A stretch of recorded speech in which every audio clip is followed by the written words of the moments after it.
Season 2 की शुरुआत भी वहीं से होती है जहां पर हमारे एम्परर केमन के अंकल को एक ईगो स्वॉर्ड मिल गई थी सी के अंदर से।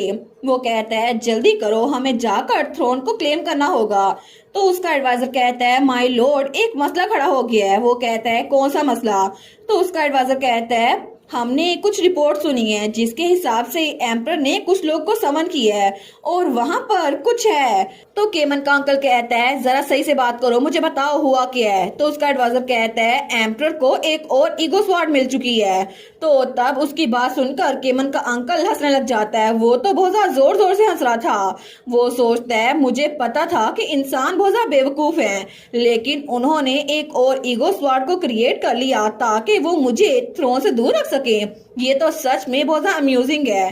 तो वो कहता है हे मुझे बताओ कि आखिर वो जगह पोस्टिन वो कितनी ज्यादा दूर है। वो कहता है क्या, अचानक से क्यों? तो वो कहता है मैं सोच रहा हूँ कि आखिर वो स्वॉर्ड कैसी होगी, क्योंकि वो स्वॉर्ड जैसे भी हो मुझे उसको जाकर देखना पड़ेगा। लेकिन वो हमारे रीना और लुइस की बात कर रहा था, लेकिन दूसरी तरफ हमें वही प्रीस्ट दिखाया जाता है। वो कहता है ठीक है हमने ब्रेकफास्ट कर लिया ना, तो चलो जाकर ट्रेनिंग करते हैं।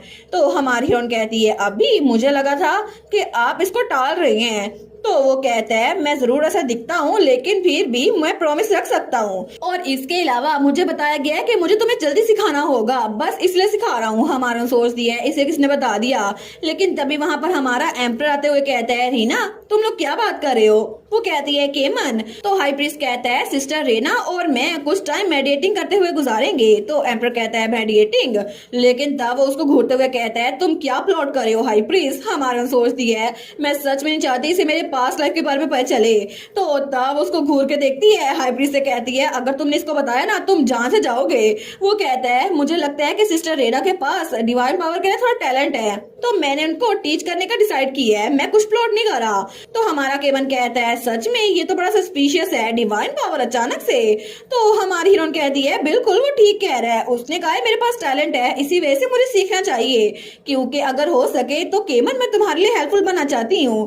तो तब हमारा हीरो वो कहता है सच में ठीक है, लेकिन इसको ओवरडू मत करना। और तुम्हें भूला तो नहीं है ना कि आज हम लोग मेरे घर जाने वाले हैं? वो कहती है ऑफ कोर्स मैं जल्दी आ जाऊंगी।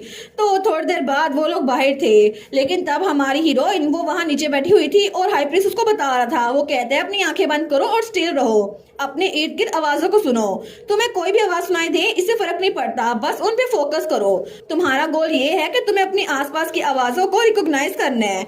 हमारा सोचती है यहाँ पर तो बहुत सारी आवाजें आ रही हैं, लेकिन तब वो कहता है उन सारी आवाजों में से तुम्हें वो आवाज भी सुनाई देगी जिसकी वजह से तुम इस दुनिया में आई हो। तो तभी हमारी हीरोइन वो सोचती है बाकी आवाज तो थोड़ी थोड़ी कम हो रही हैं, लेकिन ऐसा लगता है कि ये सच में इजी होगा। और तभी उसके कान में कोई आग कहते हैं रेना। तो हमारी हीरोइन पीछे देखती है, वो सोचती है क्या ये किसकी आवाज थी? हाई प्रीस्ट कहता है क्या तुमने कुछ सुना?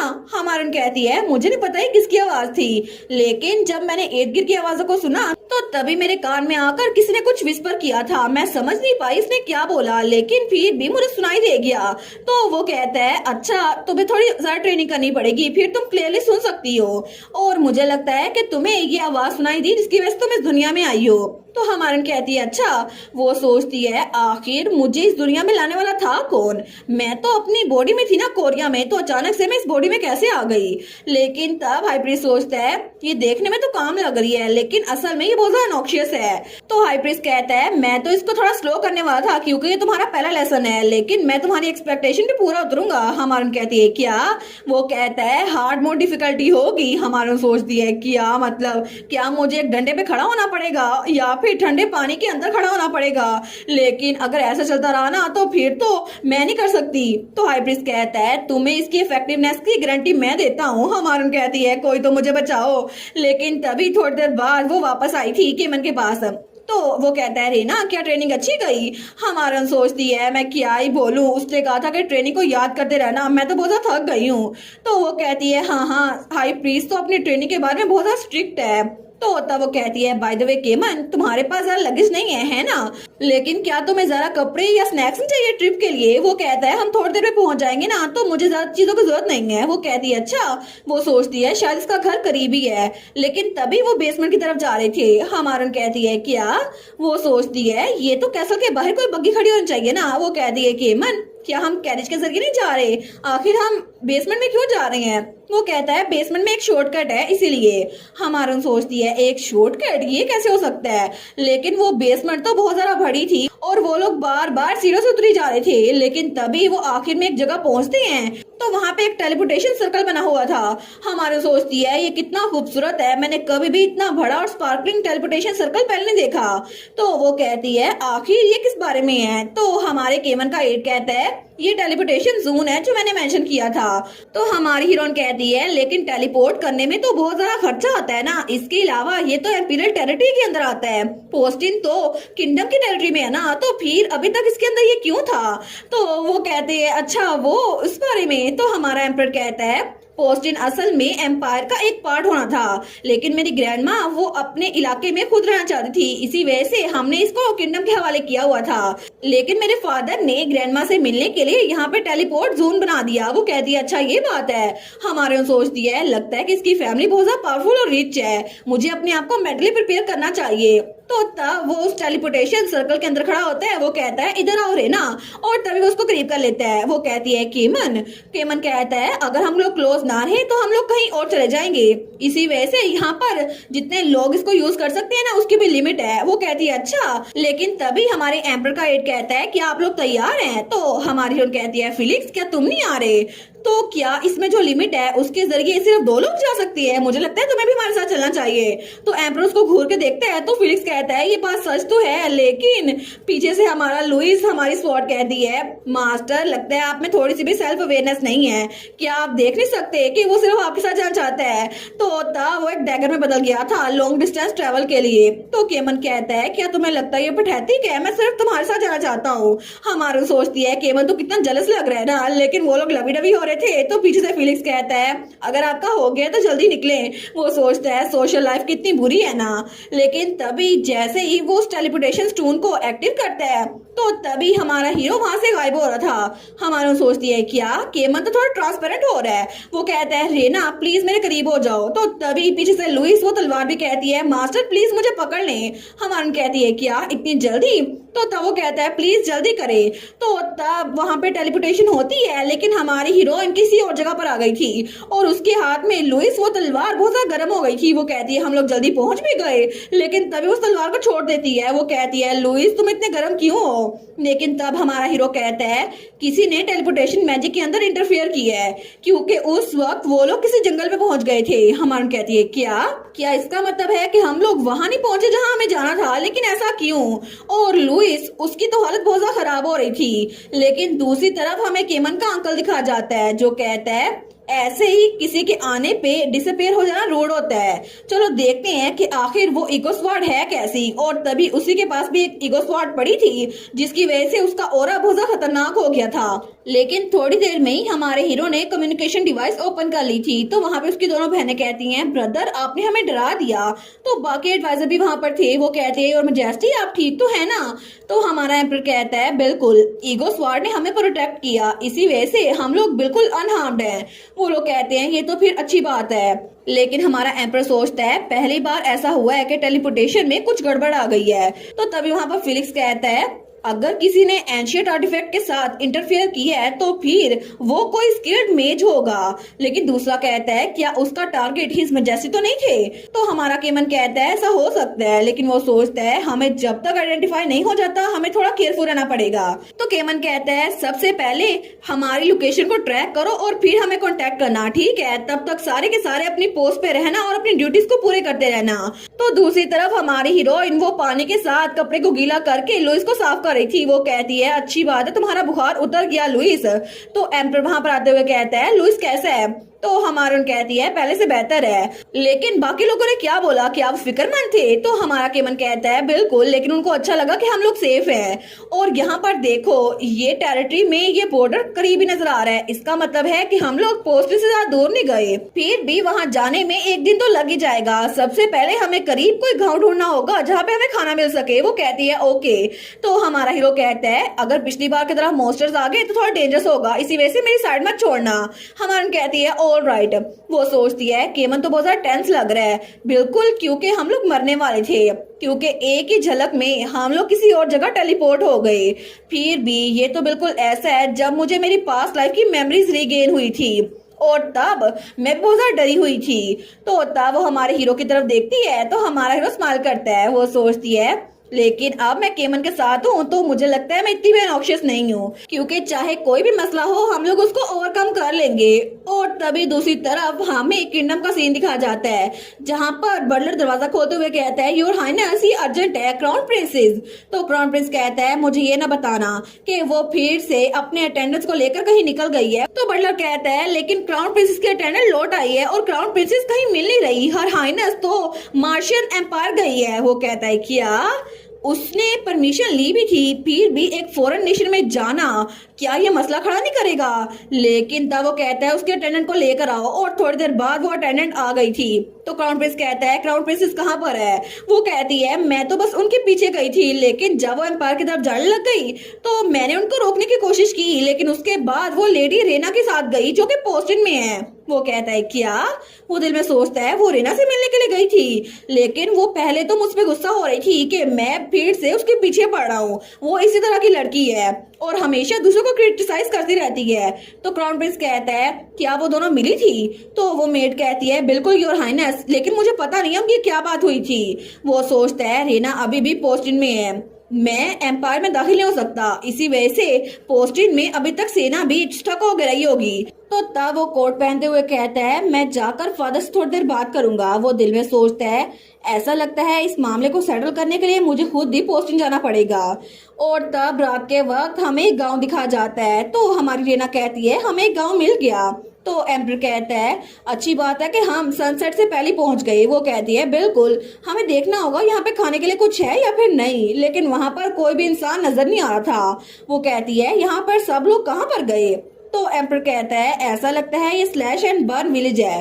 वो कहती है वो क्या होता है? हमारा हीरो कहता है मतलब वो लोग जो माउंटेन के एक हिस्से को जलाकर वहां पर अपनी टेरिटरी बनाकर रहते हैं, लेकिन वो टैक्सेस को अवॉइड नहीं कर सकते, इसी वजह से उनको भगा दिया जाता है। हमारा कहती है इसका मतलब है कि वो पोर और स्ट्रगलिंग हो गए। लेकिन हमारा हीरो बताता है टैक्सेस को अवॉइड करने से कोई मसला हल नहीं होता, लेकिन मसला ये है कि अगर टैक्सेस पे करेंगे तो एम्पायर के लोग उनकी हिफाजत करेंगे, लेकिन अगर उन्होंने टैक्स पे ना किया तो एम्पायर के सोल्जर उनकी हेल्प करने के लिए नहीं पहुंच सकते।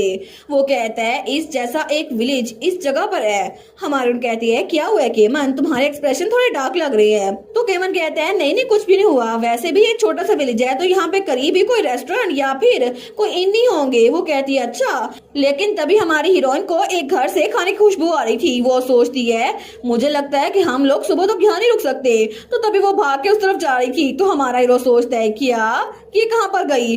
तो वो सोचती है मुझे अपने प्राइड को साइड पे डालना होगा। तो वो जल्दी से उस घर के दरवाजे के पास जाती है और दरवाजा बजाते हुए कहती है एक्सक्यूज मी कोई है?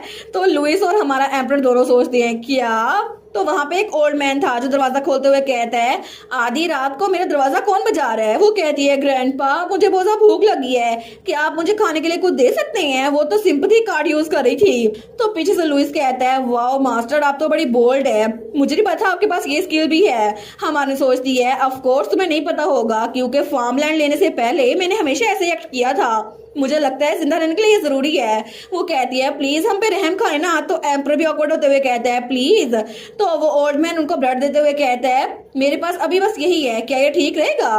तो वो दोनों उस ब्रेड की तरफ देखते हैं। वो कहते हैं ऑफ कोर्स के ठीक रहेगा। तो वो ओल्ड मैन उनको घर ले आया था। हमारा कहती है ग्रैंडपा ये तो बहुत ज्यादा डिलीशियस है, आप तो बड़े स्किल्ड है। वो कहता है कुछ एप्पल्स भी हैं, ये भी ले लो। हमारा कहती है थैंक यू। वो कहती है ये एप्पल्स तो बड़े क्लीन है, आपने इनको उगाने में बड़ी मेहनत की होगी ना। तो ग्रैंडपा कहता है नहीं कोई बात नहीं। लेकिन हमारा कहती है बाय द वे क्या ये स्लैश एंड बर्न विलेज है? ये तो बहुत पुराना लग रहा है। वो कहता है बिल्कुल ये बहुत ज्यादा पुराना है, क्योंकि प्रीवियस एम्पर के टाइम पर टैक्सेस बहुत ज्यादा थे, तो हमारे पास कुछ भी नहीं बचा था, इसी वजह से हमने ये गांव बनाया था। लेकिन फिर यहाँ पर मॉन्स्टर्स आ गए और फिर यहाँ से लोग को जाना पड़ा, क्योंकि वो टायरेंट ने बहुत ज्यादा टैक्स लगाया हुआ था। तो हमारा केमन सोचता है क्या ये मेरे ग्रैंडपा की बात कर रहे हैं, लेकिन तब वो कहता है अब तो एम्पर चेंज हो चुके हैं ना, तो क्या अभी भी सब लोग घर नहीं लौट सकते। वो कहता है हमने ये सबको सेटल करने की कोशिश की, लेकिन सिर्फ मैं ही लौटा हूँ और मेरे पास ना ही पैसा है और ना ही कनेक्शन। मैंने अपने बच्चों को यहाँ पे भड़ा किया, लेकिन फिर भी हम लोग यहाँ पर ज्यादा देर तक रह नहीं सकते। वो कहती है ग्रैंडपा सच में आपको इस विलेज से बहुत ज्यादा प्यार है ना। तो वो ओल्ड मैन कहता है बिल्कुल ये मेरा घर जो है, लेकिन यहाँ पर सबसे बड़ा मसला एक ही है, यहाँ पर कोई डॉक्टर नहीं है। जब भी कोई बीमार पड़ता था तो हमारे पास कुछ भी नहीं होता उसका इलाज करने के लिए। तो हमारा केमन सोचता है क्या कोई डॉक्टर नहीं है। वो कहता है मेडिसिन जो भी आती थी ना वो कभी कभार ही आ पाती थी, जिसको हम अफोर्ड नहीं कर पाते, इसलिए कोई रास्ता नहीं था। तो केमन कहता है एक डॉक्टर, ठीक है मैं इस बात को जहन में रखूंगा। तो तब उसकी बात सुनकर हमारी हीरोइन और वो ओल्ड मैन सोचते हैं ये क्यों ऐसी बात कर रहा है, क्या इस मसले को हल कर देगा। लेकिन हमारी सोचती है इसका मतलब है केमन की टेरिटरी करीबी होगी, ये जरूर कोई नोबल होगा। उस बेचारे को पता नहीं था कि वो एक एम्परर है। वो सोचती है लगता है कि ये इसके लोग नहीं है, फिर भी उनकी फिक्र कर रहा है। केमन तो सच में कितना अच्छा इंसान है, और वो तो केमन को बड़े प्यार से देख रही थी, लेकिन बेचारी रेना उसको अभी तक ये बात पता नहीं चली थी कि हमारा केमन एक एम्परर है, और जब उसको ये पता चलेगा ना तो उसके लिए तो बहुत बड़ा शौक होगा। हमें बॉर्डर के पास का सीन दिखा जाता है, तो वहाँ पे एम्परर कहता है मैं फाइनली वॉल्स को देख सकता हूँ, मुझे लगता है अगर हम लोग ऐसे ही चलते रहे ना 3 दिनों में पहुंच जाएंगे। तो हमारी रीना कहती है क्या 3 दिन, फिर मैं क्या सोचूं ये करीब है या फिर दूर। तो एम्परर हंसने लग जाता है। तो हमारा लुइस वो कहता है 3 दिन, पूरे 3 दिन। तो रीना कहती है फिर भी हमें भूखा रहना पड़ेगा, ग्रैंडपा ने हमारे लिए बहुत कुछ पैक कर दिया है। वो कहता है बिल्कुल वो तो बड़े काइंड थे, और उनकी वजह से मुझे स्लैश एंड बर्न विलेज के बारे में पता चला, ये बहुत ज्यादा मीनिंगफुल टाइम था। हमारी हीरोइन उसको घूर के देखती है। वो कहती है केमन तो सच में बहुत ज्यादा डिलीजेंट है। वो कहता है मैं बिल्कुल भी नहीं। तो हमारी रीना कहती है तुम ऐसा कह तो रहे हो, लेकिन थोड़ी देर बाद जब हम लोग पोस्टिंग पहुंचेंगे तो तुम उनको वहाँ कोई डॉक्टर या फार्मासिस्ट जरूर भेजोगे है ना। तो केमन कहता है तुम्हें कैसे पता। तो हमारी हीरोइन कहती है तुम्हारे एक्सप्रेशन बहुत ज्यादा सैड लग रहे थे जब तुमने सुना कि वहाँ पर डॉक्टर ना होने की वजह से बहुत सारे लोगों की जान गई थी, और इसके अलावा तुमने उनसे एपिडेमिक डिसीज के बारे में भी पूछा था। मुझे नहीं पता कि तुम डिसीज में इतने इंटरेस्टेड हो। तो केमन कहता है डिलीजेंट होने के बजाय मैं चाहता हूँ कि अगर मैं किसी की हेल्प करना चाहूँ तो मैं कर सकता हूँ, क्योंकि मैं इसके काबिल हूँ। क्योंकि जितनी जरा बड़ी आपकी पोजीशन होती है ना, उतना ज्यादा आपको अपने नीचे वाले लोगों का ध्यान रखना पड़ता है, और आप ये बात मेक श्योर कर सकते हैं कि सब लोग खुश रहें। तो हमारी रीना स्माइल करती है। वो कहती है देखा मुझे लगा ही था तुम हमेशा की तरह बहुत ज्यादा अच्छे हो, और तुम्हें लगता है कि तुम बिल्कुल भी अच्छे नहीं हो। तो तब उसके सर पे थपकी देती है। हमारा हीरो कहता है मुझे तारीफ सुनने की आदत नहीं है, इसलिए थोड़ा ऑकवर्ड लग रहा है। मेरे फादर भी अक्सर मेरे सर पे ऐसी थपकी दिया करते थे जब मैं छोटा था, और वो तो बहुत ही ज्यादा अच्छे इंसान थे, बहुत ज्यादा पॉजिटिव और जेनरस थे। लेकिन जब मैं 10 साल का था तो तभी वो गुजर गए। हमारी हीरोइन कहती है क्या इतनी जल्दी, क्या वो बहुत ज्यादा बीमार थे। तो हमारा हीरो कहता है नहीं, जब वो आउटस्कर्ट्स में ट्रेवल कर रहे थे ना तभी उनके साथ ये सब कुछ हुआ, वो बीमार पड़ गए। हमारी सोचती है आउटस्कर्ट्स मतलब इलनेस। वो कहती है मुझे ये ना बताना। तो केवन कहता है बिल्कुल तुमने सही गैस किया रीना, असल में वो भी ऐसे किसी गांव में गए थे और उसकी वजह से उनको एपिडेमिक डिसीज लग गई। लेकिन तब हमें बताया जाता है कि मार्शल एम्पायर, वहां पर कोई कह रहा था breaking news, ego sword imperial tragedy से गायब हो चुकी है। और वहां पर ईगो स्वार्ड जो कि एम्पर की सिंबल थी, गायब होने के बाद बहुत सारा हंगामा हुआ। मिनिस्टर्स ने एम्पर पे सवाल उठाना शुरू कर दिया। नोबल्स ने भी ये कहा कि वो क्राउन प्रिंस को थ्रोन दे दें, लेकिन एम्पर वो इतनी जल्दी अपना थ्रोन अपने बेटे को देना नहीं चाहता था। इसीलिए एम्पर ने एक और प्लान बनाया। उसने अपने टेरिटरी को 3 हिस्सों में डिवाइड कर दिया और अपने तीनों बेटों को वहां पर एक एक हिस्से को गवर्न करने के लिए भेज दिया, और उसने ये शर्त रखी कि जिसके हिस्से में जरा खुशहाली होगी उसको थ्रोन मिल जाएगा। तो तब केमन छोटू सा था। वो कहता है ये कितना अनरीजनेबल है ना, हिस्ट्री ऑफ एम्पायर में ये सब कुछ लिखा हुआ है। और वो था केमन मार्शल जो 10 साल का था। तो केमन कहता है फादर आपको क्राउन प्रिंस की पोजीशन से हटा दिया गया बिना किसी रीजन के, और अब आपको अपने भाइयों से जंग लड़नी पड़ेगी सिर्फ इसीलिए क्योंकि आपको अपने आप को साबित करना पड़ेगा। आखिर ऐसा सब कुछ करने की क्या जरूरत थी? तो उसका फादर वो कहता है केमन काम डाउन, और उसका नाम था ईथन मार्शल, वो था first prince of Marshal empire, केमन का फादर।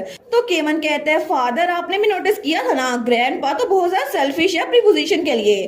तो उसका फादर कहता है केमन बस बहुत हो गया, तुम्हें उन्हें योर मैजेस्टी कह के बुलाना चाहिए, और मुझे पता है तुम्हें बहुत ज्यादा गुस्सा है, फिर भी तुम ऐसे बात नहीं कर सकते बड़ों से। तो केमन कहता है अच्छा आई एम सॉरी, मुझे ऐसे बात नहीं करनी चाहिए थी। तो उसका फादर कहता है टू बी ऑनेस्ट शुरू में मैं बहुत ज्यादा कंफ्यूज था, लेकिन अब अगर मैं इस बारे में सोचता हूँ तो थोड़ा डिफरेंट लगता है। क्या ये अच्छा तरीका नहीं है कि लोग मेरी एबिलिटीज को पहचाने? हालांकि मैं क्राउन प्रिंस नहीं रहा फिर भी मैं बहुत कुछ कर सकता हूँ। या फिर तुम्हें इस बात की फिक्र हो रही है कि तुम्हारे फादर हार जाएंगे? केमन कहता है नहीं नहीं एब्सोल्युटली नहीं। तो उसका फादर उसको थपकी देते हुए कहता है इसीलिए फिक्र बिल्कुल ना करो। और क्या तुम मुझे आज काम करता हुआ देखना चाहते हो? जल्दी आओ इधर मेरे पास आके बैठ जाओ। तो केमन अपने फादर की गोद में बैठ गया था। वो कहता है ठीक है, लेकिन वो दिल में सोचता है मुझे समझ नहीं आ रही, ग्रैंडफादर की वजह से एम्पायर से दूर होकर ये बहुत स्ट्रगल कर रही हैं, फिर भी इतने खुश कैसे रह सकती हैं? तभी वहां पर एक लेटर भी पड़ा था। केमन कहता है ये लेटर किसने भेजा है? मुझे तो बहुत अजीब लग रहा है। तो उसका फादर कहता है अच्छा क्या तुम इसको पढ़ना चाहोगे? तो केमन उस लेटर को खोलता है, तो वो जब उसको देखता है वो कहता है क्या ये लेटर किसी कॉमनर ने लिखा है? और वहां लिखा था थैंक यू हमारे विलेज की हेल्प करने के लिए, ओलिवर किसी गांव से। तो उसका फादर कहता है बिल्कुल, वहां पर बैड हार्वेस्ट हो रही थी लेकिन मैंने वहां सीड्स प्रोवाइड किए जिसकी वजह से इस साल फसल बड़ी अच्छी हुई है, इसी वजह से उन्होंने हमें थैंक यू का लेटर भेजा है।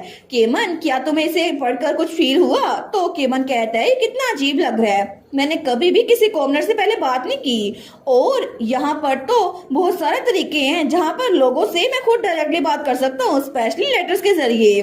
तो उसका फादर कहता है बिल्कुल, इसी वजह से मैंने कहा था ये अच्छी अपॉर्चुनिटी है। अगर तुम एम्पीरियल पैलेस में रहते तो तुम कभी भी कॉमनर्स की लाइफ को ऑब्जर्व ना कर पाते।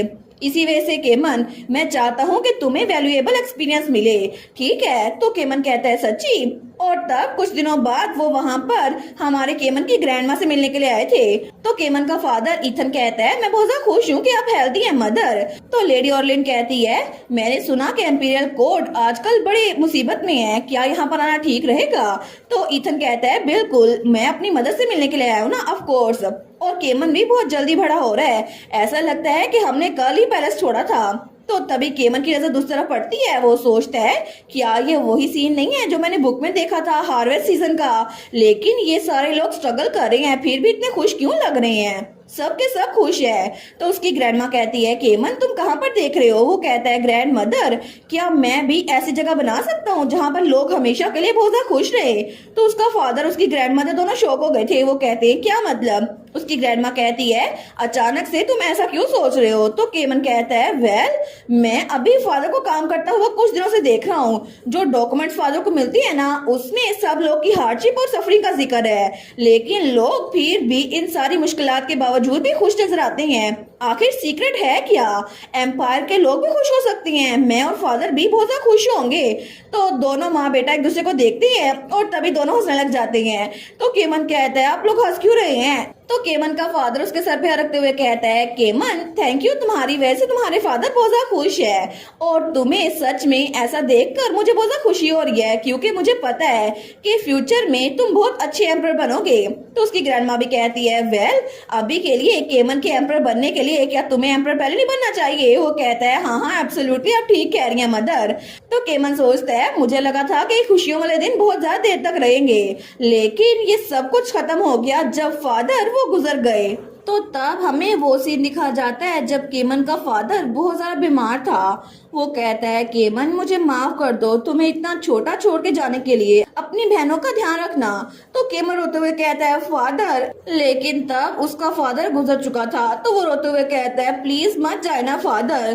तो वो बताता है मेरे फादर एक रिमोट विलेज में गए थे जहाँ पर कोई भी डॉक्टर नहीं था और वहाँ उनको प्रॉपर ट्रीटमेंट नहीं मिला, लेकिन उस एपिडेमिक डिसीज की वजह से बहुत ज्यादा देर हो गई गई थी और जब वो वहां पर थे तो करीब ही कोई टेलीपोर्टेशन सर्कल काम नहीं कर रहा था। क्या ये सब कुछ सिर्फ इत्तेफाक हो सकता है? तो तब डगलस केमन का अंकल उनके फ्यूनरल पर आया था। वो कहता है मैं सच में बहुत ज्यादा उदास हूँ, आखिर एम्पीरियल थ्रोन वो आखिर मैं कैसे हासिल कर सकता हूँ इन हालात में। मेरा एक भाई बिना किसी ट्रेस के गायब हो गया है और दूसरा इलनेस की वजह से मर चुका है। तो वहां पर केमन का ग्रैंडपा खड़ा था। वो कहता है सिर्फ तुम बचे हो लॉर्ड डगलस। तो डगलस कहता है बिल्कुल, ऐसा लगता है कि अब मेरे भाई मेरी साइड पर नहीं है तो थ्रोन मुझे मिलेगा। तो केमन का ग्रैंडपा सोचता है सच में मैंने सक्सेशन स्ट्रगल सिर्फ इसलिए की थी ताकि मैं एम्परर बना रह सकूं, लेकिन अभी भी मेरा सबसे ट्रबलसम बेटा बच गया है। तो तब वो सोचता है अगर इसने थ्रोन को अभी लेने की कोशिश की तो फिर मैं क्या करूंगा। लेकिन तभी उसकी नजर केमन और उसकी बहनों पे पड़ती है। तो तब वो केमन को और उसके अंकल डगलस को देखता है। तो तब एम्परर कहता है अभी मैं इस बारे में सोच रहा हूँ तो सिर्फ तुम अकेले नहीं बचे। डगलस कहता है क्या? तो केमन का ग्रैंडपा कहता है एक और बच्चा भी है जिसके पास सक्सेशन का हक है। तो डगलस कहता है योर मैजेस्टी आखिर आप ऐसा कैसे कर सकती है? केमन बहुत ज्यादा छोटा है, उसको थ्रोन नहीं मिल सकता। तो केमन का ग्रैंडपा एम्परर कहता है क्या फर्क पड़ता है उम्र से, वैसे भी एम्परर बनने के लिए एज काफी नहीं होती। तुम भी इस बारे में बोलो केमन, क्या तुम अपने फादर की जगह ये थ्रोन लेकर यहाँ पर राज करना चाहोगे? तो केमन को याद आता है जब उसके फादर ने कहा था केमन एक दिन जरूर तुम अच्छे एम्परर बनोगे। तो हमारा केमन कहता है बिल्कुल, मैं अपने फादर के फुटस्टेप को फॉलो करूंगा और एक अच्छा एम्परर बनूंगा। लेकिन तब वो बताता है मेरे फादर के गुजरने के बाद थ्रोन के लिए एक नई बैटल शुरू हो गई। मेरे ग्रैंडफादर और अंकल की ऑब्सेशन पावर के लिए बहुत ज्यादा थी और जब भी मुझे लगता कि मैं हर चीज को गिव अप कर दूं मुझे अपने फादर के अल्फाज याद आते और मैं अपनी पूरी कोशिश करता कि मेरे ग्रैंडफादर मुझे एक्नॉलेज कर ले। लेकिन एफर्ट्स का रिजल्ट हमेशा अच्छा नहीं निकलता ना। तो वहां पे कुछ मेट्स बातें कर रही थी। तुम्हें पता है लेट फर्स्ट प्रिंस का बेटा हर कोई उनको उम्र के हिसाब से डिसमिस कर रहा था, लेकिन वो तो बहुत ज्यादा शार्प है। तो कुछ और लोग बातें कर रहे थे, ऐसा लगता है कि थ्रोन वो जरूर डगलस के पास जाएगा, लेकिन फिर भी उनका नेफ्यू 10 साल का है और अभी भी वो स्वॉर्डमैनशिप में इतना एक्स्ट्रा ऑर्डिनरी है। जरूर वो तो हिज मैजेस्टी को भी सरपास कर सकता है। लेकिन ये सारी की सारी खबरें एम्परर के कानों में पहुंच गई थी और उसको अपने ग्रैंड सन से ही नफरत हो रही थी। तो तभी वहां पर कोई प्रैक्टिस करा था तो वो उसके हाथ तलवार नीचे गिरा देता है। तो वो थी छोटी सी सुजेन। वो कहती है मेरे हाथ में दर्द हो रहा है। तो उसका ग्रैंडफादर कहता है एक लड़की तलवार कैसे चला सकती है? तो केमन अपने बहन के सामने आते हुए कहता है योर मैजेस्टी सुजैन की गलती नहीं है, मैंने उसको तलवार दी थी। तो उसका ग्रैंडपा हंसते हुए कहता है तुमने अपनी तलवार उसको दी? क्या तुम्हें लगता है कि अपनी ट्रेनिंग छोड़कर तुम अपनी बहन के साथ खेल सकते हो? ऐसे काम नहीं चलता। तुम्हें लगता है कि तुम ऐसे थ्रोन ले पाओगे? तो हमारा हीरो कहता है बिल्कुल भी नहीं। फादर की फ्यूनरल से लेकर अभी तक भी मैंने कभी भी अपनी स्टडी या स्पोर्ट्समैनशिप को नहीं छोड़ा। तो उसका ग्रैंडपा कहता है अच्छा ये बात है, तो फिर इसको प्रूव करो। और तभी वो किसी को बुलाता है। वो कहता है फिलिप। तो वहां पे कोई आते हुए कहता है जी और मैजेस्टी। तो एम्परर कहता है ये एक बार मेरा स्पेरिंग पार्टनर था, कमांडर ऑफ एम्पीरियल नाइट्स, तो इससे ज्यादा अच्छा तो मैं कोई भी जज नहीं कर सकता। तो तभी उन दोनों की प्रैक्टिस वो शुरू हो गई थी। लेकिन तब हमारा हीरो वो अपने हिसाब से फाइट कर रहा था और तब वो तो स्पेरिंग कंपटीशन में जीत रहा था। तो हमारा हीरो स्माइल करता है। लेकिन तभी एम्परर कहता है बस बहुत हो गया, मुझे बताओ केमन की स्किल कैसी है कमांडर? तो कमांडर कहता है वो तो एक्सेप्शनल है, अपनी एज के हिसाब से बहुत ज्यादा एक्सेप्शनल, और उसकी एबिलिटी के हिसाब से मुझे लगता है कि ये जल्दी जीत जाएगा। लेकिन तभी एम्परर कहता है ये सारी की सारी तारीफें मेरे सामने मत करो, उसे मेरे साथ कंपेयर करो कि मैं अपनी जवानी के दिनों में कैसा था। तो कमांडर कहता है योर मैजेस्टी आपकी स्वॉर्डमैनशिप तो फ्लॉलेस थी और ईगो स्वॉर्ड के साथ आप जब भी कोई काम करते थे तो वो तो फ्लॉलेस था। तो एम्परर कहता है क्या तुमने सुना? तुम अभी भी बिल्कुल भी सही से काम नहीं कर रहे, तुम्हें अपने आप को जरा मेहनत करवानी होगी। सनसेट तक ये कंपटीशन जारी रखो, अपनी ट्रेनिंग जारी रखो। तो तब उसका कमांडर कहता है लेकिन योर मैजेस्टी वो अभी छोटा है। तो हमारा हीरो कहता है मैं समझ गया। तो तब वो कहता है तुमने सुना, अब इसको कंटिन्यू करवाओ। लेकिन तब तक रात भी हो चुकी थी और केमन प्रैक्टिस किए जा रहा था। तो आखिर में उसका ग्रैंडपा फिर उसके पास आता है। वो कहता है केमन तुम्हें अगर सच में एम्परर बनना है तो फिर तुम्हें मेरे जरिए एक्नॉलेज होना पड़ेगा। क्या तुम अपने आप को मुझसे ज्यादा सुपीरियर समझते हो जो तुम बिल्कुल भी मेहनत नहीं कर रहे? तो केमन सोचता है मेरे ग्रैंडफादर ने मुझे कभी भी एक्नॉलेज नहीं किया और एक दिन अचानक से हिज मैजेस्टी वो गुजर गए। आखिर में उन्होंने किस सक्सेसर का नाम नहीं लिया था।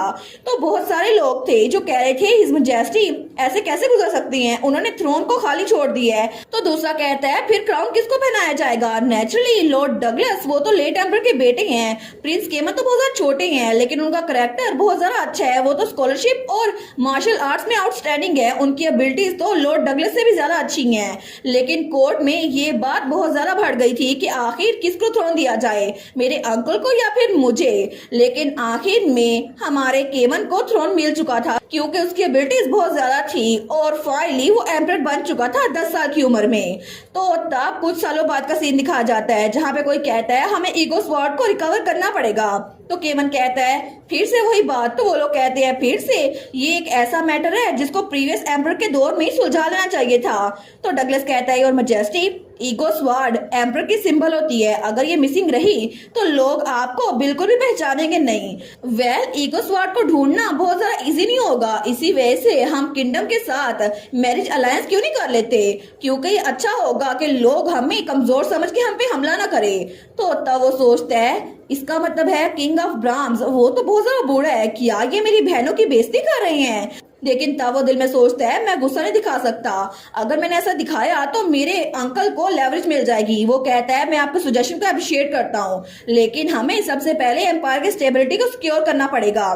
तो डगलस कहता है सच में आपको लगता है कि ईगो स्वॉर्ड के बगैर आप ये कह सकते हैं, अगर 10 या 20 साल भी गुजर गए ना एम्पर के सिंबल के बगैर तो आपके थ्रोन पे सवाल उठाया जाएगा और आखिर एम्पीरियल हाउस की डिग्निटी कैसे कायम रह सकती है। तो हमारा हीरो उस वक्त कुछ नहीं बोल पाता।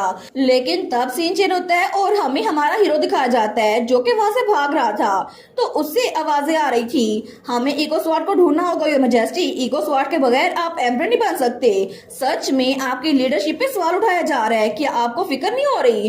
तो हमारा हीरो आगे की तरफ भाग रहा था। वो सोचता है लाइट, मुझे लाइट नजर आ रही है, अगर मैं उस लाइट की तरफ गया तो मैं पहले से निकल सकता हूँ। लेकिन तभी वो पीछे मुड़कर देखता है तो वहां पे बहुत सारे लोग थे, बहुत सारे कॉमनर्स। वो कहते हैं योर मैजेस्टी प्लीज हमें बचाए, क्या आप हमें अबंडन कर रहे हैं। तभी कोई उसके कंधे पे हाथ रखते हुए कहता है अगर ईगो स्वॉर्ड हमें ना मिली तो फिर क्या हम प्रिंसेसेस की शादी ना करवा दे। तो वो था उसका अंकल। लेकिन तभी हमारे केमन की आंख खुलती है।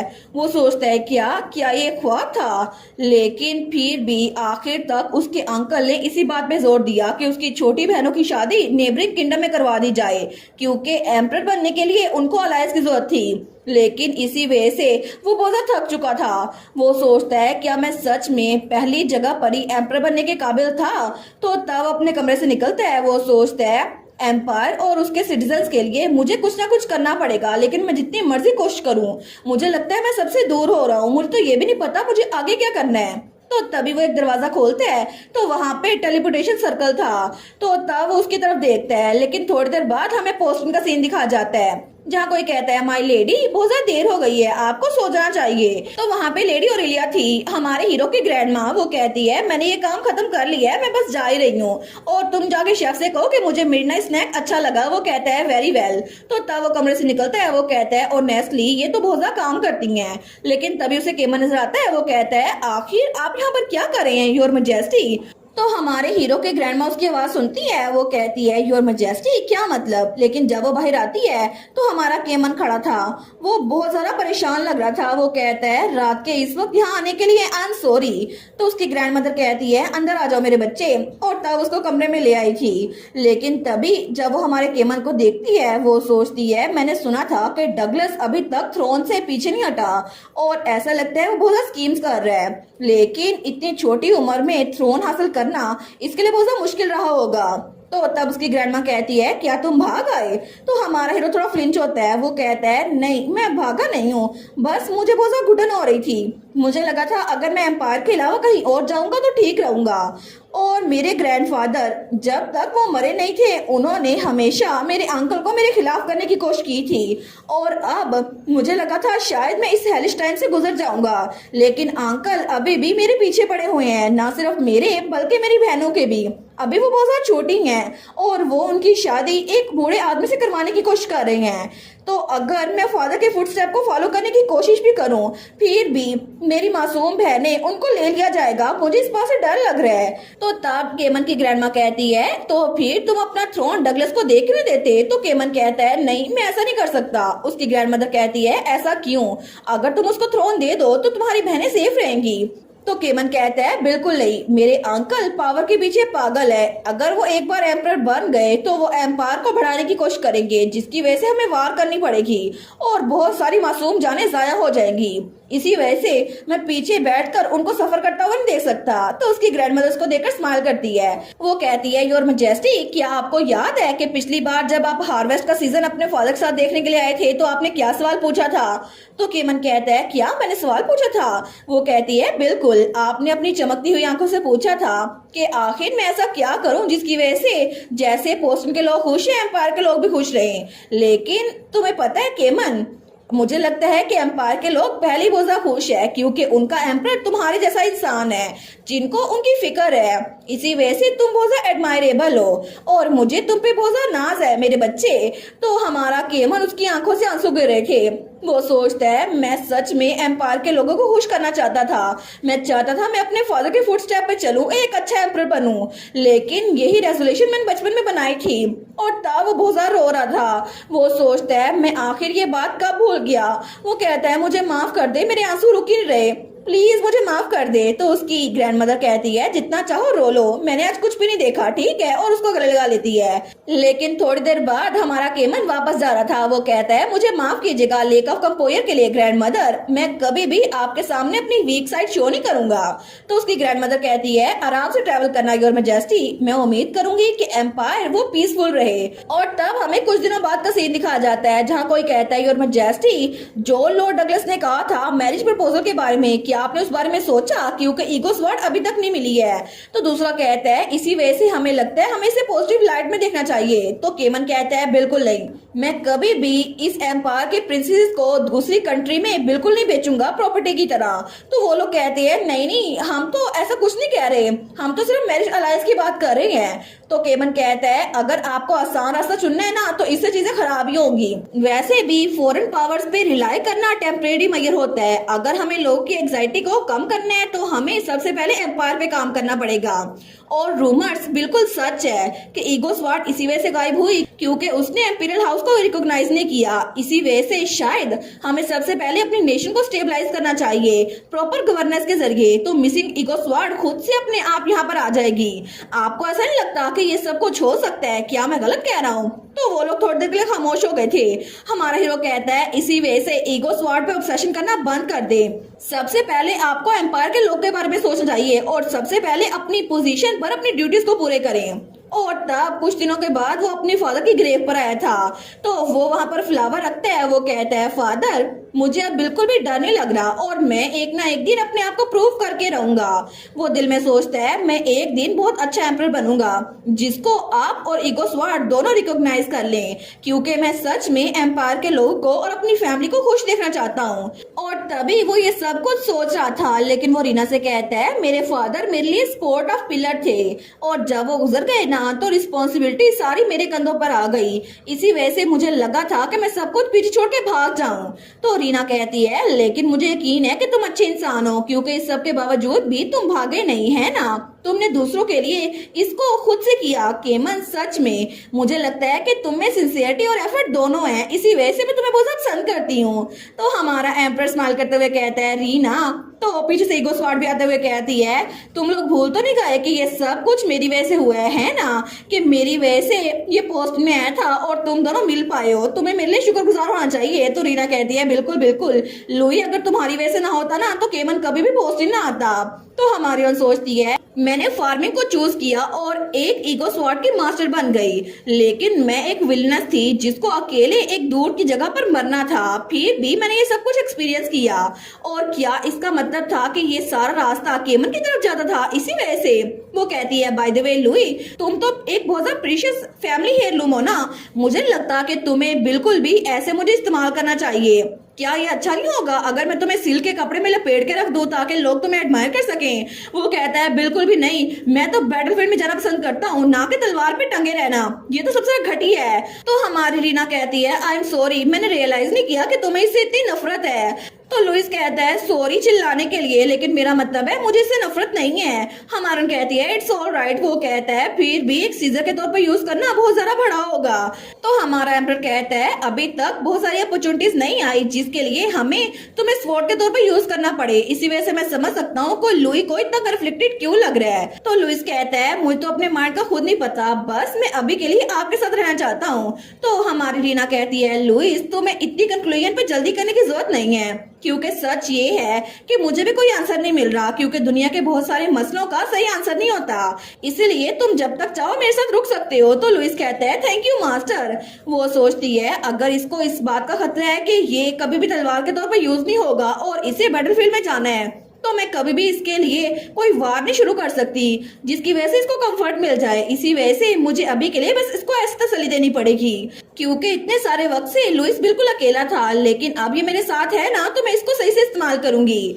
और तभी हमें दूसरी तरफ कांग सीना दिखाई जाती है। वो कहती है मैंने तुम्हें कहा ना मुझे केमन से मिलना है, आखिर तुम्हें मेरी बात समझ क्यों नहीं आ रही सर एनरी? तो एनरी कहता है आखिर मैं पॉसिबली ऐसे कैसे कर सकता हूँ। वो सोचता है हिज मैजेस्टी ने कहा था कि मुझे सेंटस के एक्शन को मॉनिटर करना पड़ेगा और उसकी ट्रू आइडेंटिटी को रिवील करना पड़ेगा, लेकिन कभी भी मैं इसके साथ पोस्टर में ट्रैप होकर इस पर नजर नहीं रख सकता। मुझे लगा था कि शायद मैं इसको किसी जर्नी पर ले जाऊंगा और एम्पीरियल पैलेस लेके जाऊंगा, लेकिन फिर भी अगर मैं केयरफुल ना हुआ ना तो कोई डिप्लोमेटिक कन्फ्लिक्ट हो जाएगा, मैं क्या करूं? तो तब कांग सीना कहती है जल्दी करो और मुझे रास्ता दिखाओ, आखिर तुम मुझे इतना इंतजार क्यों करवा रहे हो? तो तब वो कहता है हिज मैजेस्टी अभी पोस्टिंग में नहीं है। वो कहती है क्या पोस्टिंग में नहीं है? तो फिर वो कहाँ गया? तो एनरी कहता है मुझे खुद नहीं पता, वो हर एक चीज की डिटेल मुझे नहीं बताते। वो कहती है अच्छा तुम झूठ तो बोल नहीं सकते, तो तुम्हारे अल्फाज बिल्कुल सच होंगे। वो सोचता है आखिर ये ऐसी बात क्यों करती है जैसे सब कुछ पता है कि मैं क्या कर सकता हूँ और क्या नहीं। तो कांग सीना कहती है ठीक है अभी के लिए मुझे नहाने के लिए एक बाथरूम चाहिए और बहुत ज्यादा अच्छी मील चाहिए, लेकिन मैं आखिर एक ब्रेड पे जिंदा कैसे रह सकती हूँ? वो सोचता है इसकी ट्रू आइडेंटिटी जो भी हो मुझे लगता है इसमें जरूर कुछ ना कुछ होगा। तो तभी वो सोचता है एक मिनट, हाई प्रीस्ट पे तो यही पोस्टिंग में ना, तो मैं उनसे कहूंगा कि इस लेडी की आइडेंटिटी को अनकवर कर दे। वैसे भी मैं उनसे पूछ सकता हूँ। वो कहता है ठीक है मैं आपको गवर्नर के कैसल में ले जाता हूँ। तो थोड़ी देर बाद कांग सीना नहा के बैठी थी। वो कहती है फाइनली अब मैं जी सकती हूँ, मैं डिनर के लिए क्या मांगू? तो एंड्री कहता है थैंक यू हमें यहाँ पर सडन रिक्वेस्ट पे आने देने के लिए।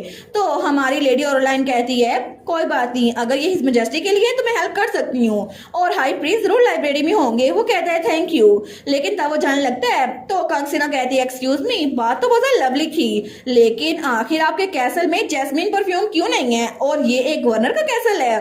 तो हमारे हीरो की ग्रैंड मदर को उसकी बातें अच्छी लग रही थी। वो कहती है मुझे लगता है कि आप वहाँ खड़ी होकर मुझे घुरी जा रही हैं, मुझे अभी खाना ला कर दे। और तब वो कहती है अपने आप को लकी समझे कि मैं आपको मुझे बाहर निकालने की वजह से जाड़े दे रही हूँ, मैं तो सच में बहुत ज्यादा काइंड हूँ।